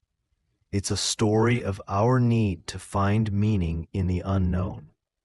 Exploration fueled by myth. When the age of exploration dawned in the 15th century, maps were filled with mystery, uncharted oceans, blank coastlines, and the possibility of worlds unseen. Sailors read Plato's dialogues and saw not allegory, but opportunity. When Christopher Columbus set sail in 1492, some of his contemporaries believed he was heading toward the remnants of Atlantis.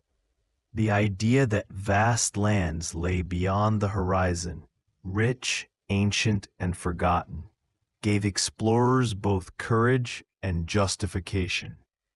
The legend of Atlantis in many ways symbolized discovery itself.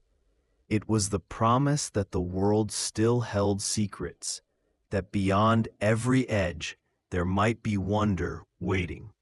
Over the next centuries, explorers, colonists, and scientists would claim to have found hints of Atlantis everywhere. In the Caribbean, in the Azores, off the coast of Spain, and deep in the sands of Africa.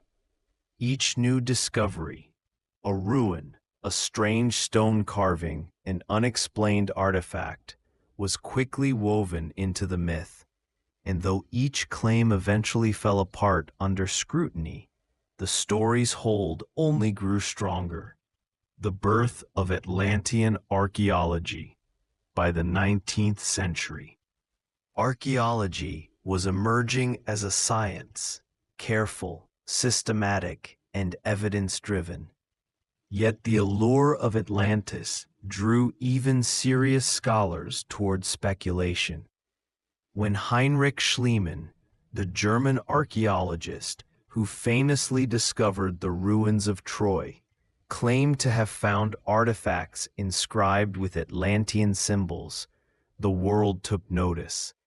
He believed the civilization described by Plato was real, and that traces of it could be found scattered across the Mediterranean. Schliemann's enthusiasm, though exaggerated, had an impact.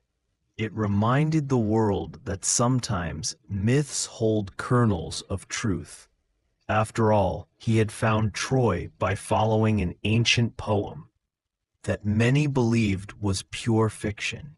So why couldn't Atlantis be the same? His work inspired a new wave of Atlantean archaeology, a mix of serious study and hopeful speculation. Amateurs and professionals alike scoured ancient maps, inscriptions, and ruins, convinced that one day they'd find the legendary island's remains. But as the century turned, the search began to take on a new, stranger dimension. The rise of pseudoscience and mysticism.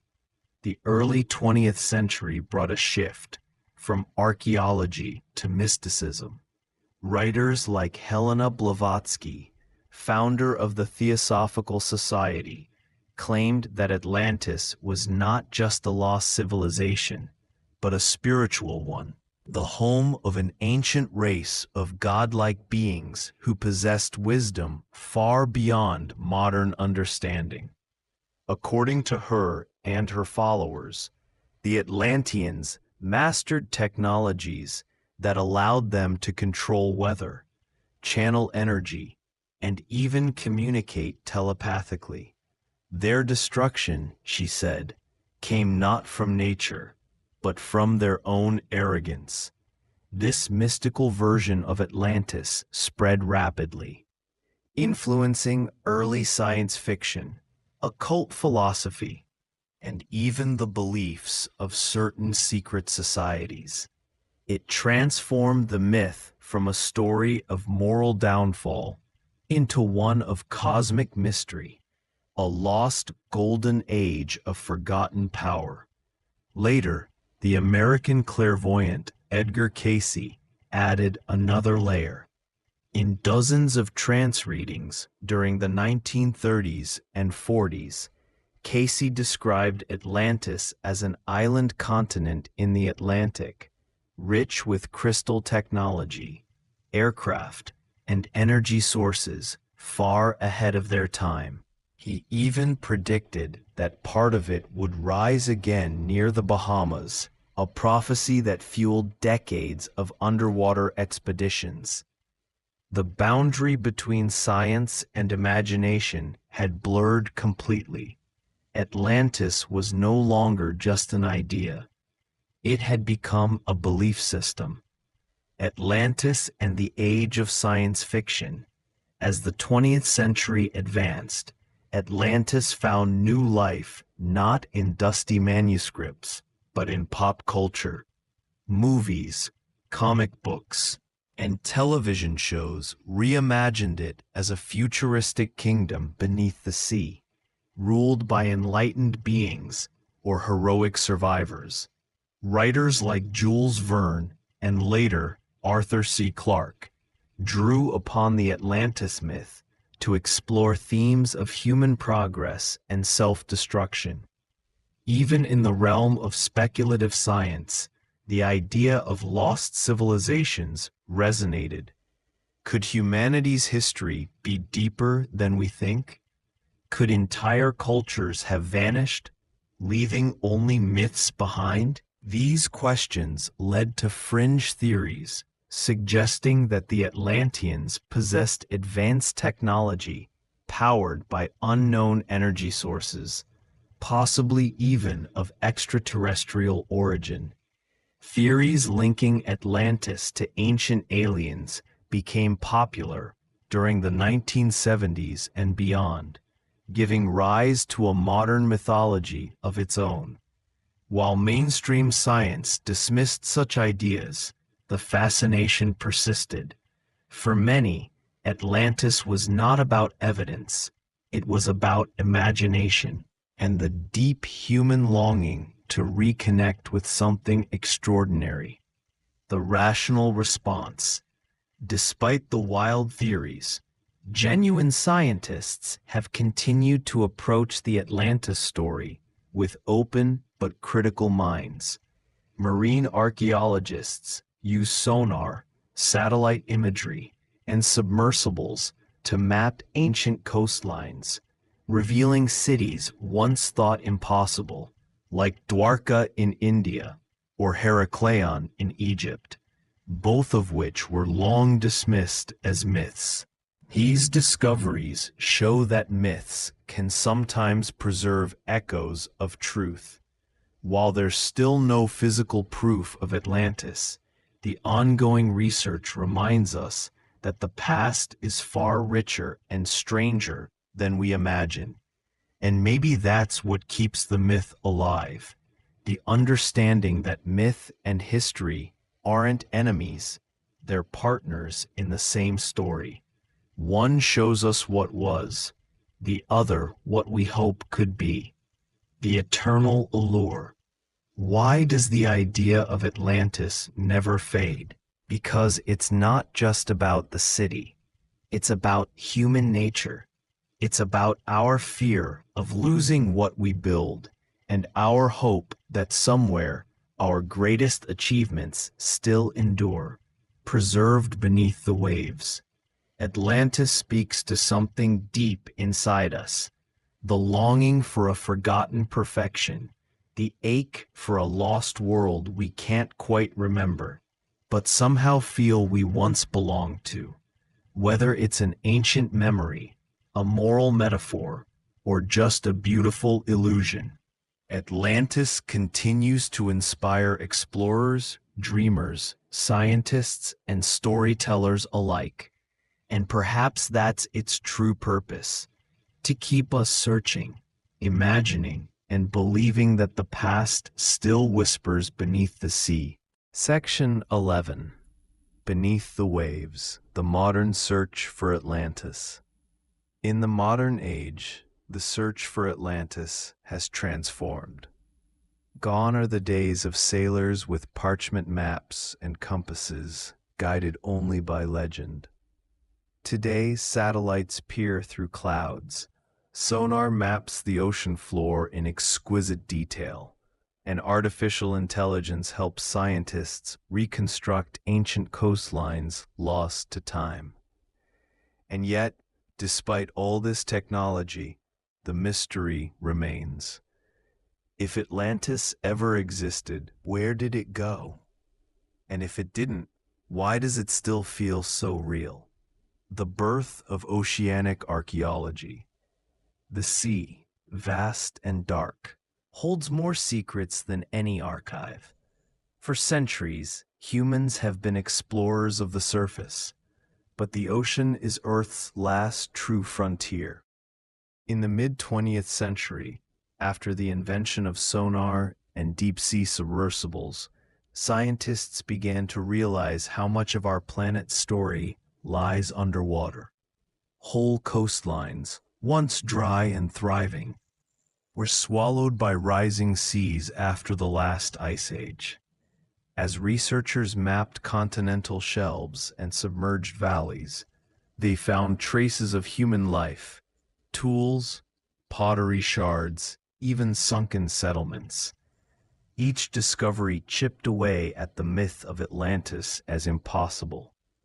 If ancient cities like Heracleion, off the Egyptian coast, or Pavlopetri, beneath the Greek Peloponnese could vanish and remain hidden for thousands of years. Perhaps Plato's tale wasn't so far-fetched after all. Heracleion, for instance, was once one of the most important ports in Egypt, thriving with temples, docks, and palaces. It vanished around the 2nd century BC, swallowed by a combination of earthquakes, liquefaction, and rising tides. For 2 millennia, it was nothing but rumor, until French underwater archaeologist Frank Gaudio found it in 2000. The discovery was stunning. Statues still stood upright beneath the sand, and stone inscriptions carried the names of real rulers and gods. A myth had turned to history before our eyes. And if that could happen once, could it happen again? Satellites, AI, and the new search for the lost world. Today, the tools of exploration are more powerful than ever before.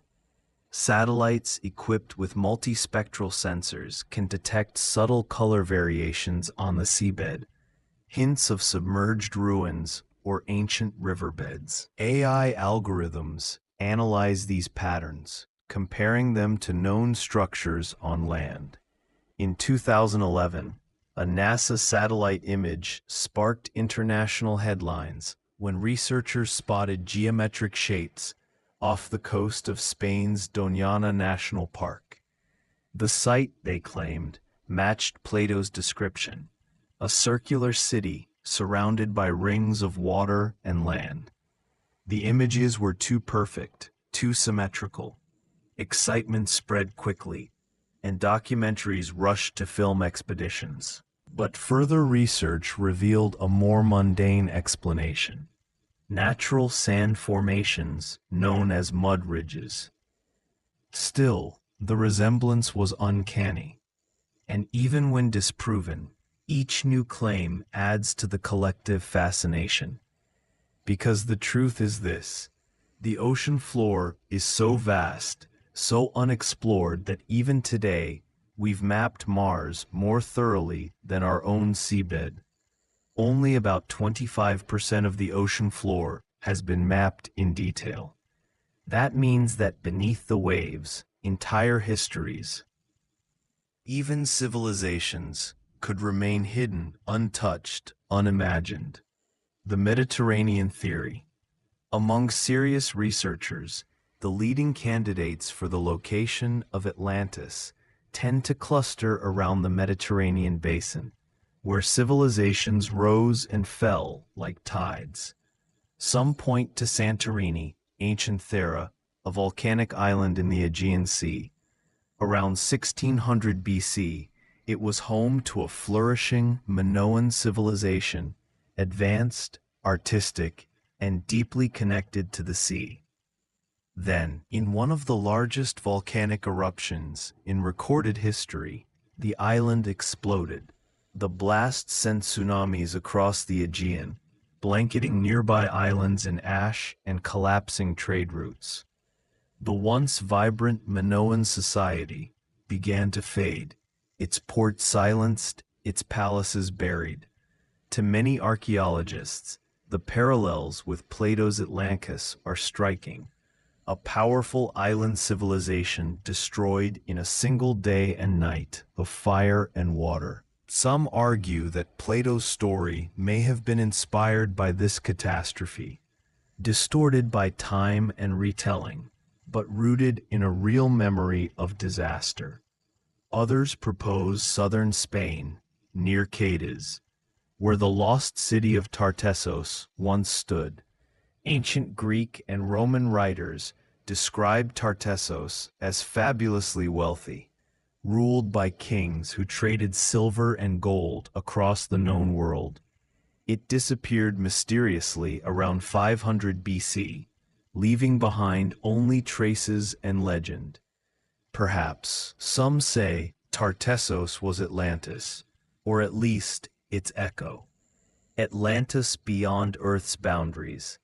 Not all theories stay within the realm of our planet's geography.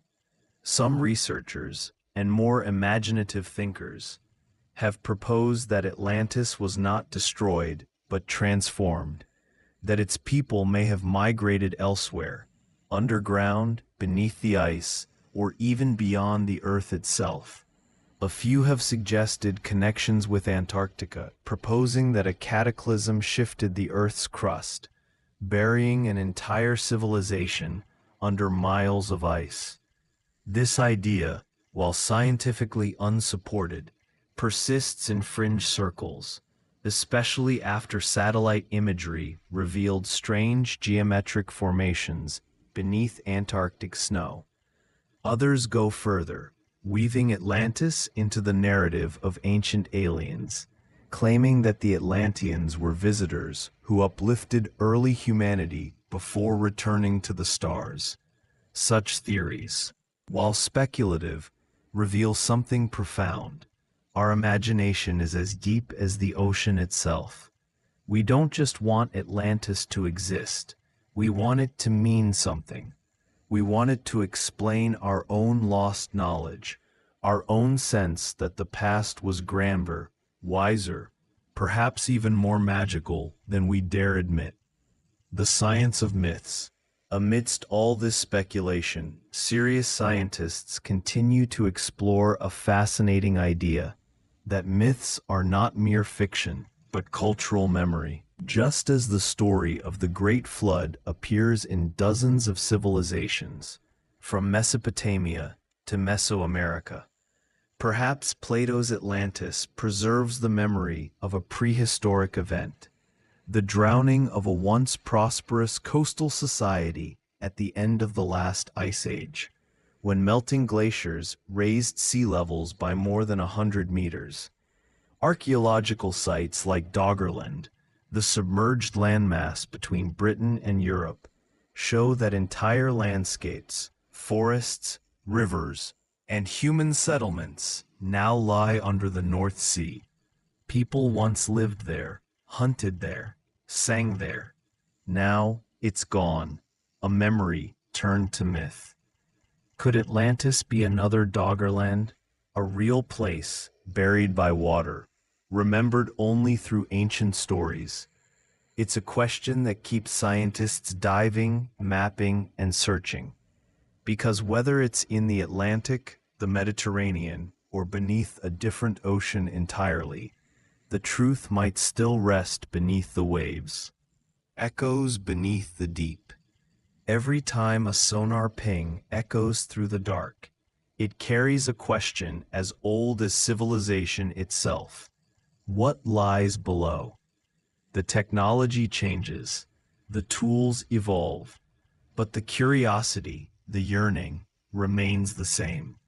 In every diver's descent, in every expedition's silent drift over a forgotten seafloor, there's a whisper of Atlantis, not necessarily as a city of gold or hubris, but as a symbol of the fragility of greatness.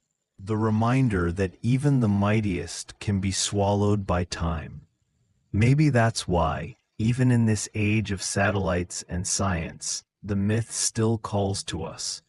Because Atlantis is not just a mystery to solve, it's a mirror, a reflection of ourselves, our brilliance, our pride, our longing to endure. And somewhere, beneath the waves, the silence feels almost expectant, as if the sea itself remembers. Section 12. Atlantis Reimagined, the Mirror of Humanity. There's a reason the story of Atlantis refuses to fade. Even after 2,500 years, even after countless books, films, and failed expeditions, it still holds us. But perhaps the question we should ask is not where Atlantis was, or even if it was, but why we need it to exist at all. Because in truth, Atlantis has never just been about a lost city. It's about us, our potential, our memory, and our fear of losing both. Plato's parable, more than a myth.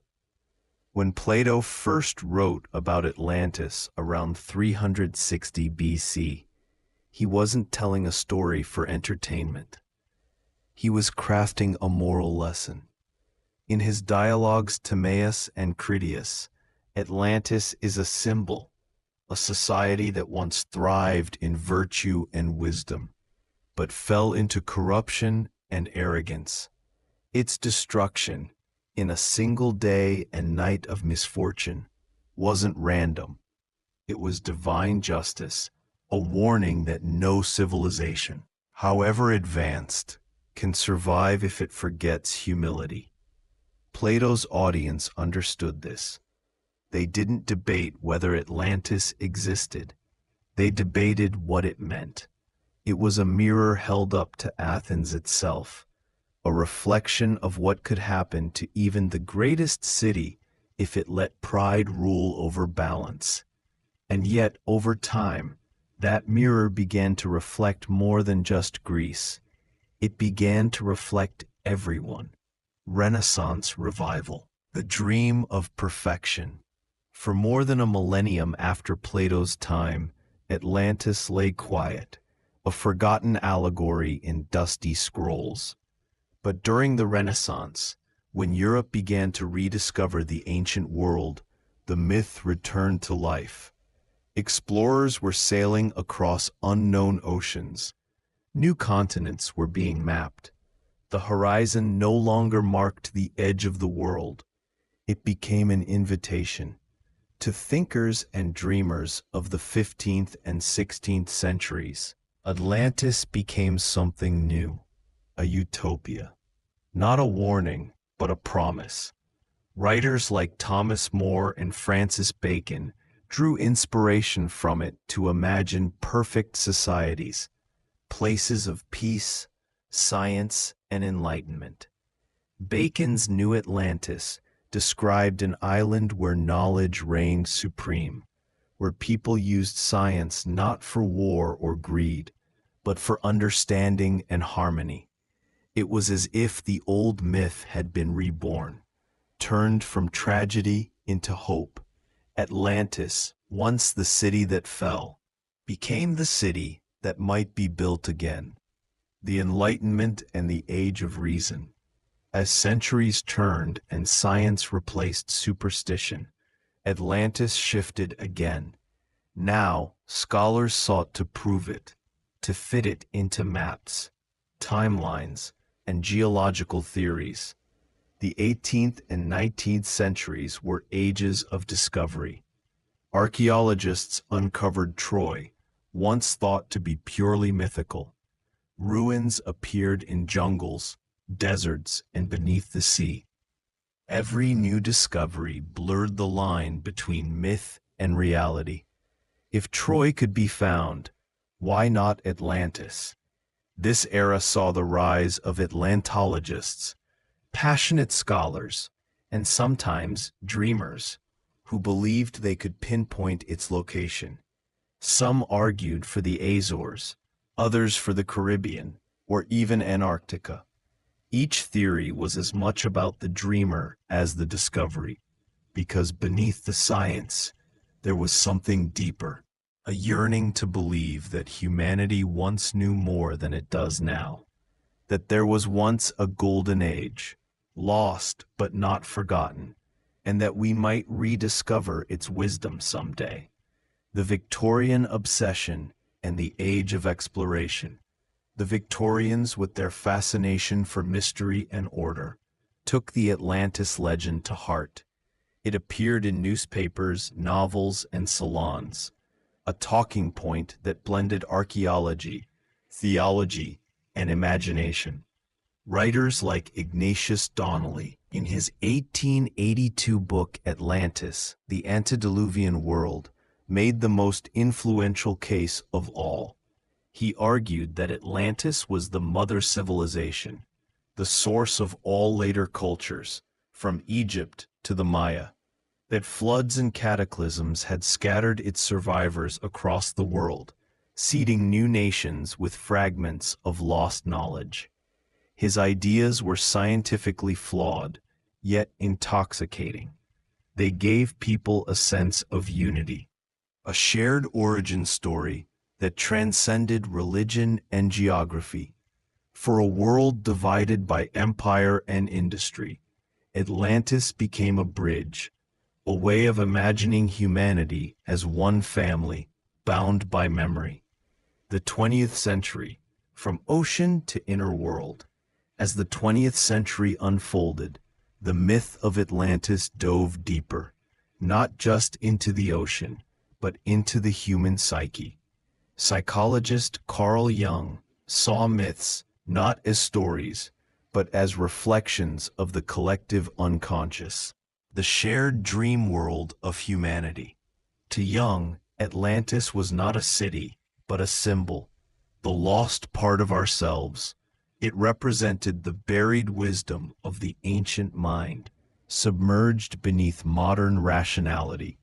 At the same time, writers and filmmakers reimagined Atlantis through new lenses, as a city of crystal domes, as a haven of technology, as a utopia beneath the sea.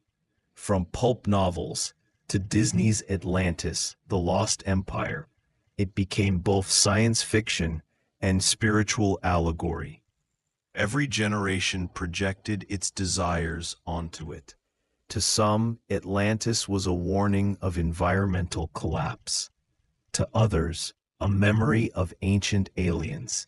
To others still, a metaphor for human evolution, the fall and rise of consciousness itself.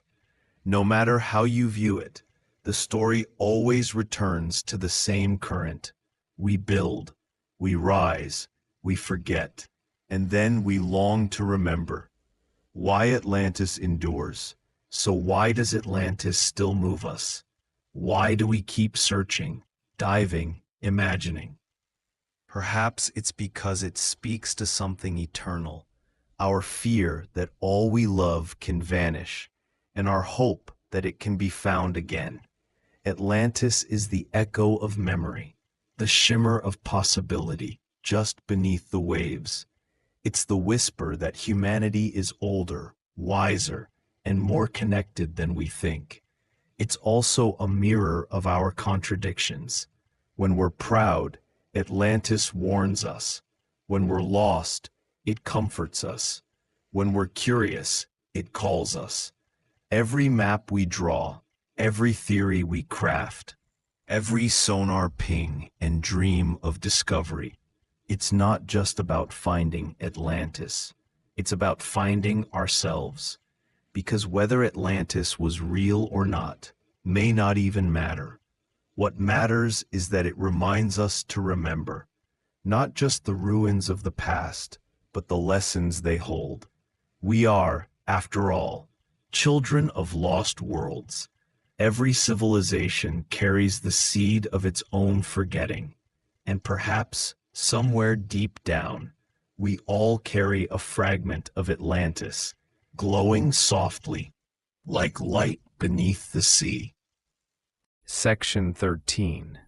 The Search Beneath the Waves, Science Meets Myth. For centuries, the tale of Atlantis drifted between myth and mystery. But in the modern age, with sonar, satellites, and deep-sea robots, humanity began to ask a daring question once more. What if it's really out there?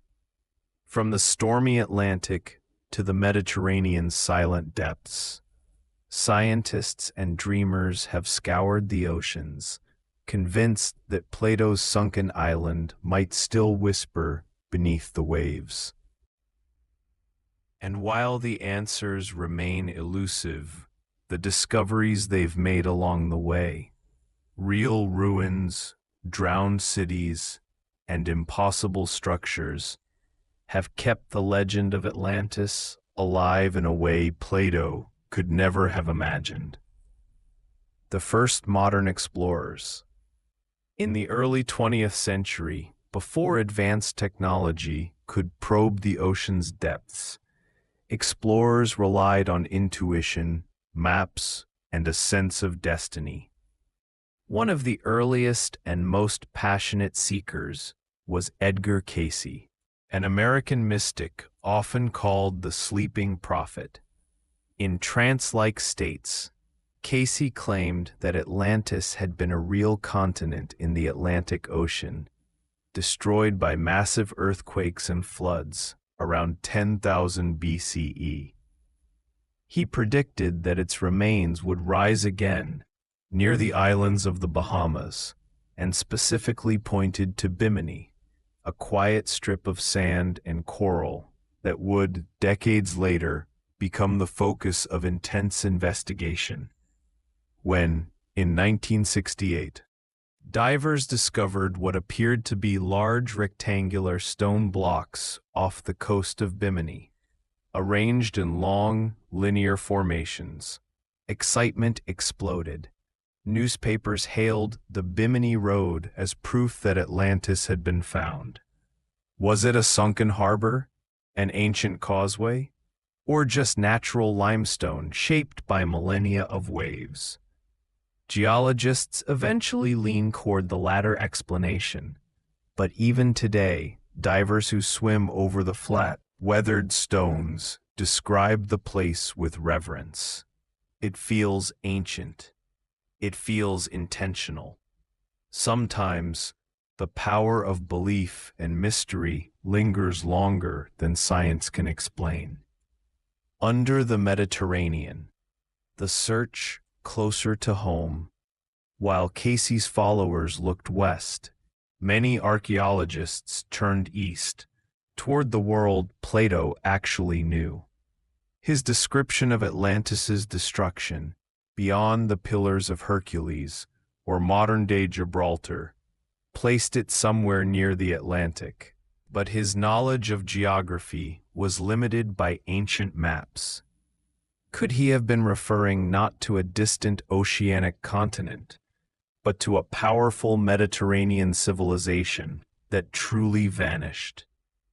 The discovery of Santorini, Thera, in the 20th century reignited this debate. The island, once home to the advanced Minoan civilization, was torn apart by a colossal volcanic eruption around 1600 BCE, one of the largest in human history. The explosion created tsunamis, ash clouds, and destruction so vast that even Egypt may have felt its impact.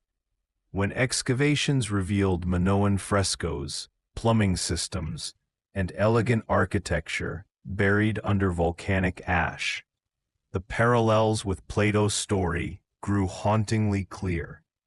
A rich, seafaring civilization, destroyed in a single cataclysm, lost beneath the waves, but preserved in memory. To some scholars, it fit perfectly. To others, it was only coincidence. The Minoans had survived long after Thera's eruption. Yet to this day, Santorini's cliffs and sunken caldera feel like an echo of Atlantis. Beautiful, tragic, and timeless. The Atlantic expeditions, ocean as archive.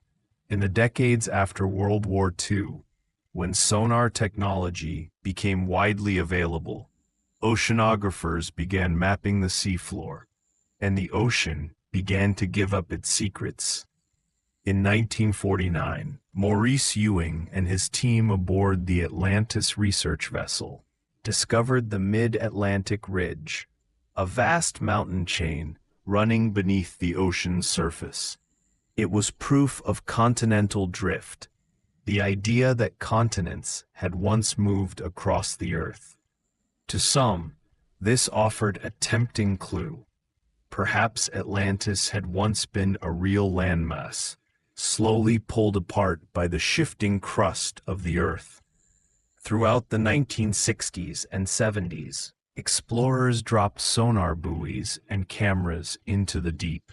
They found strange plateaus, ridges, and submerged formations that seemed unnatural.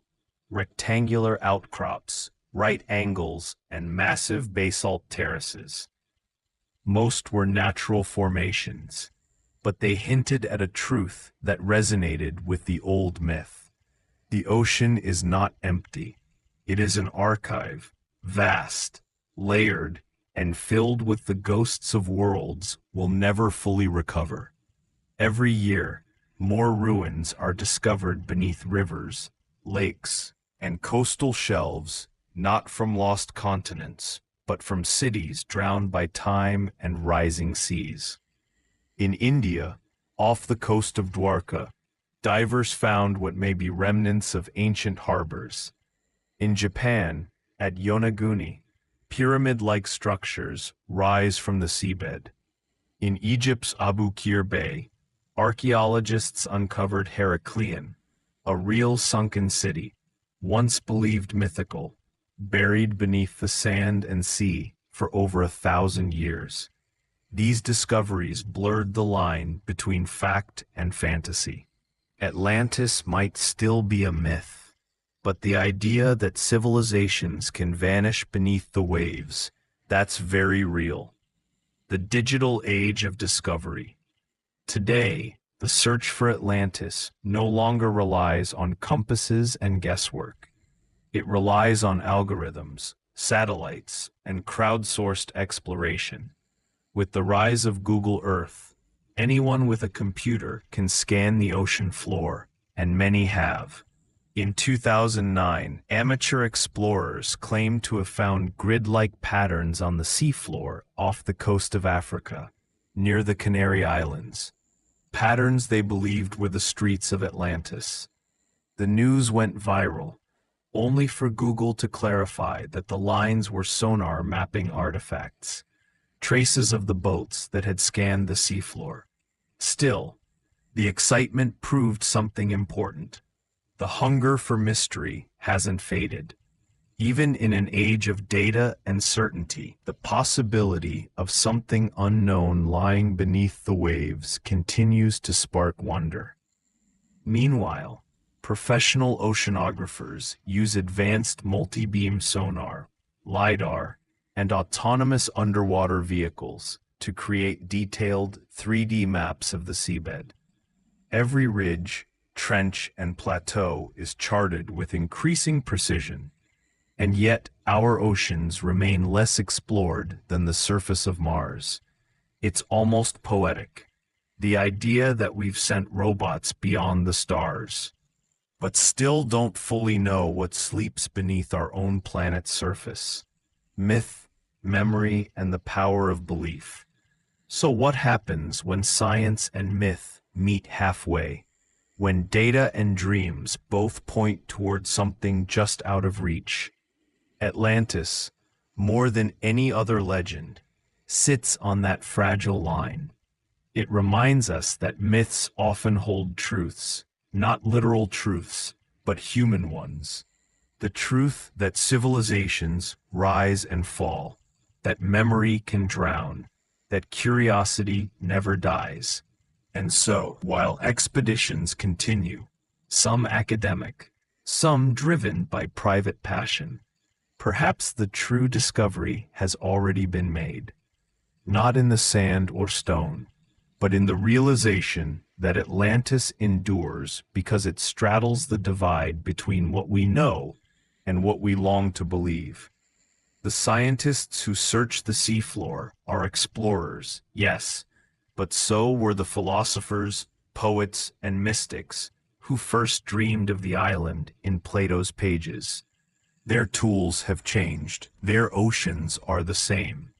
And in every sonar ping, every diver's descent, every shimmering discovery beneath the waves, Atlantis lives again. Section 14. Atlantis in Art, Literature, and Imagination. There are few stories in history that have stirred the imagination quite like Atlantis. Long after Plato's dialogues faded into the archives of philosophy, the legend escaped the page and began to live a life of its own, not as a lost island, but as a timeless symbol. It became the mirror of human desire, our yearning for perfection, our fear of destruction, our curiosity about the unknown. And in that mirror, generation after generation has seen something different, an echo of its own hopes and anxieties. The Renaissance rediscovery. When scholars of the Renaissance began to rediscover the ancient texts of Greece and Rome, Plato's story of Atlantis returned to light. To thinkers of the 15th and 16th centuries, it was not merely myth, it was a tantalizing clue. Explorers were sailing across the Atlantic, discovering new continents, and rewriting the map of the world. For a time, it truly seemed possible that Plato had been describing the Americas. Writers like Francis Bacon gave the idea new life. In his 1627 work, New Atlantis, Bacon imagined a utopian island where science, wisdom, and morality thrived together. A vision of what civilization could become if guided by reason instead of greed. Atlantis had shifted from a tale of destruction to one of hope. It became a metaphor for human progress, a paradise we might build rather than lose. Painters, too, began to imagine it. They filled their canvases with shining marble cities, towering over turquoise seas, bathed in gold light. Scenes that seemed to vibrate between memory and dream. Even today, those images endure. Atlantis as a place almost remembered, like a half-forgotten home. The romantics and the rise of the dream. As centuries passed, the legend deepened. The 18th and 19th centuries, the Romantic era, brought new emotion, mystery, and longing to the idea of the lost city. Poets like Lord Byron and Percy Shelley spoke of drowned empires and the loneliness of the sea. Philosophers saw Atlantis as an allegory for the human condition, the endless cycle of rise, decay, and rebirth. And as the Industrial Revolution transformed cities into smog and steel, Atlantis became a kind of antidote. It represented a purer world, one in harmony with nature, wisdom, and beauty. The paradise modernity seemed to be erasing. It wasn't just a story anymore. It was a dream of balance, a yearning for something we lost, without ever knowing when.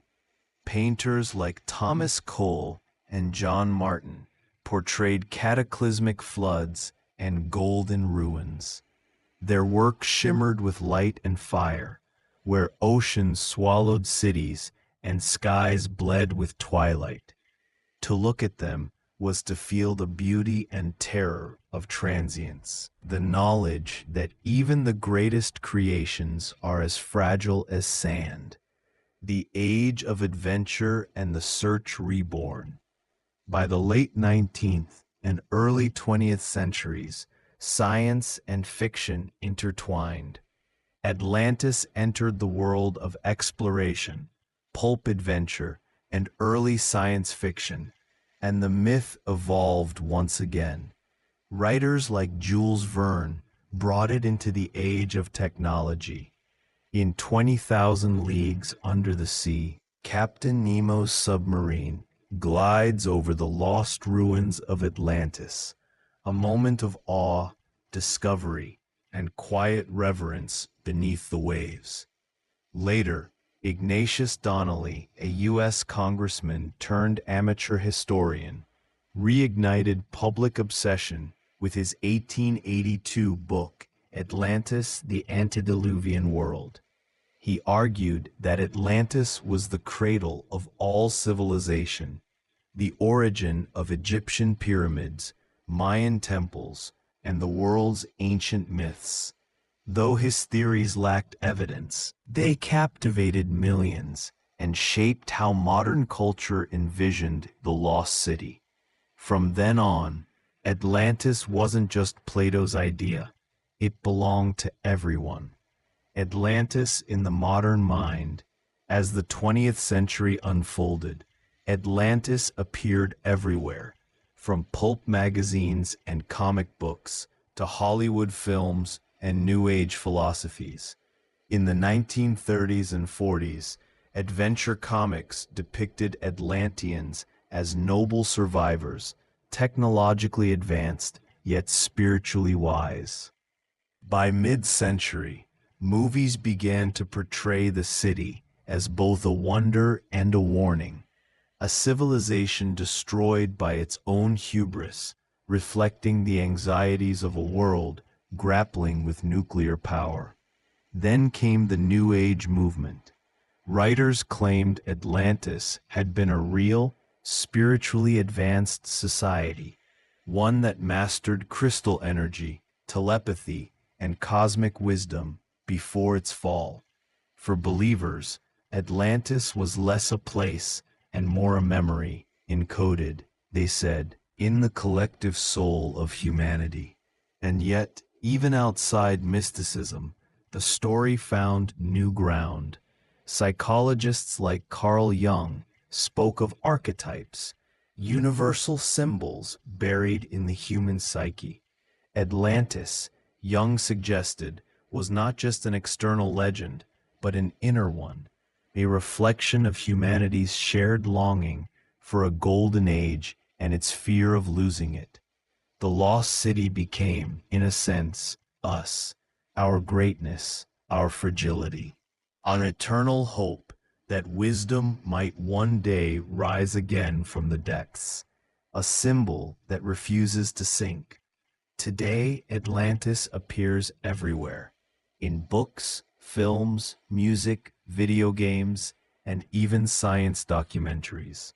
Each retelling reinvents the city, sometimes a futuristic paradise, sometimes a ghostly ruin glowing beneath the waves. It has become a kind of mirror for whatever humanity needs it to be.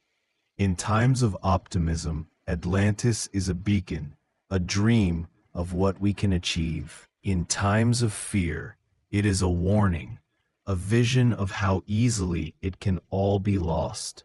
But perhaps that's what makes the myth immortal. Like the tides that hide and reveal the shore, Atlantis shifts with us. It never stays fixed, because neither do we. And maybe that's why the story has endured for over 2,000 years. It doesn't belong to the past. It belongs to the part of us that still wonders what lies beyond the horizon, beneath the surface, and within the soul. Atlantis, whether myth or memory, continues to rise every time someone dares to imagine it again. The city that never sank. In the end, perhaps Atlantis was never meant to be found. Perhaps its true location isn't under the sea, but within us, in the quiet spaces of curiosity, creation, and remembrance. For every person who gazes across an endless ocean and wonders, there it lives. In every dream of a better world, every warning of pride undone, every piece of art that reaches toward the eternal, Atlantis breathes again. Maybe it was real, maybe it never existed at all. But what matters most is that we keep searching. Because the search itself, that restless reaching for truth and beauty, is what keeps humanity from sinking into its own forgetfulness. Atlantis endures, not because it was found, but because it is still longed for.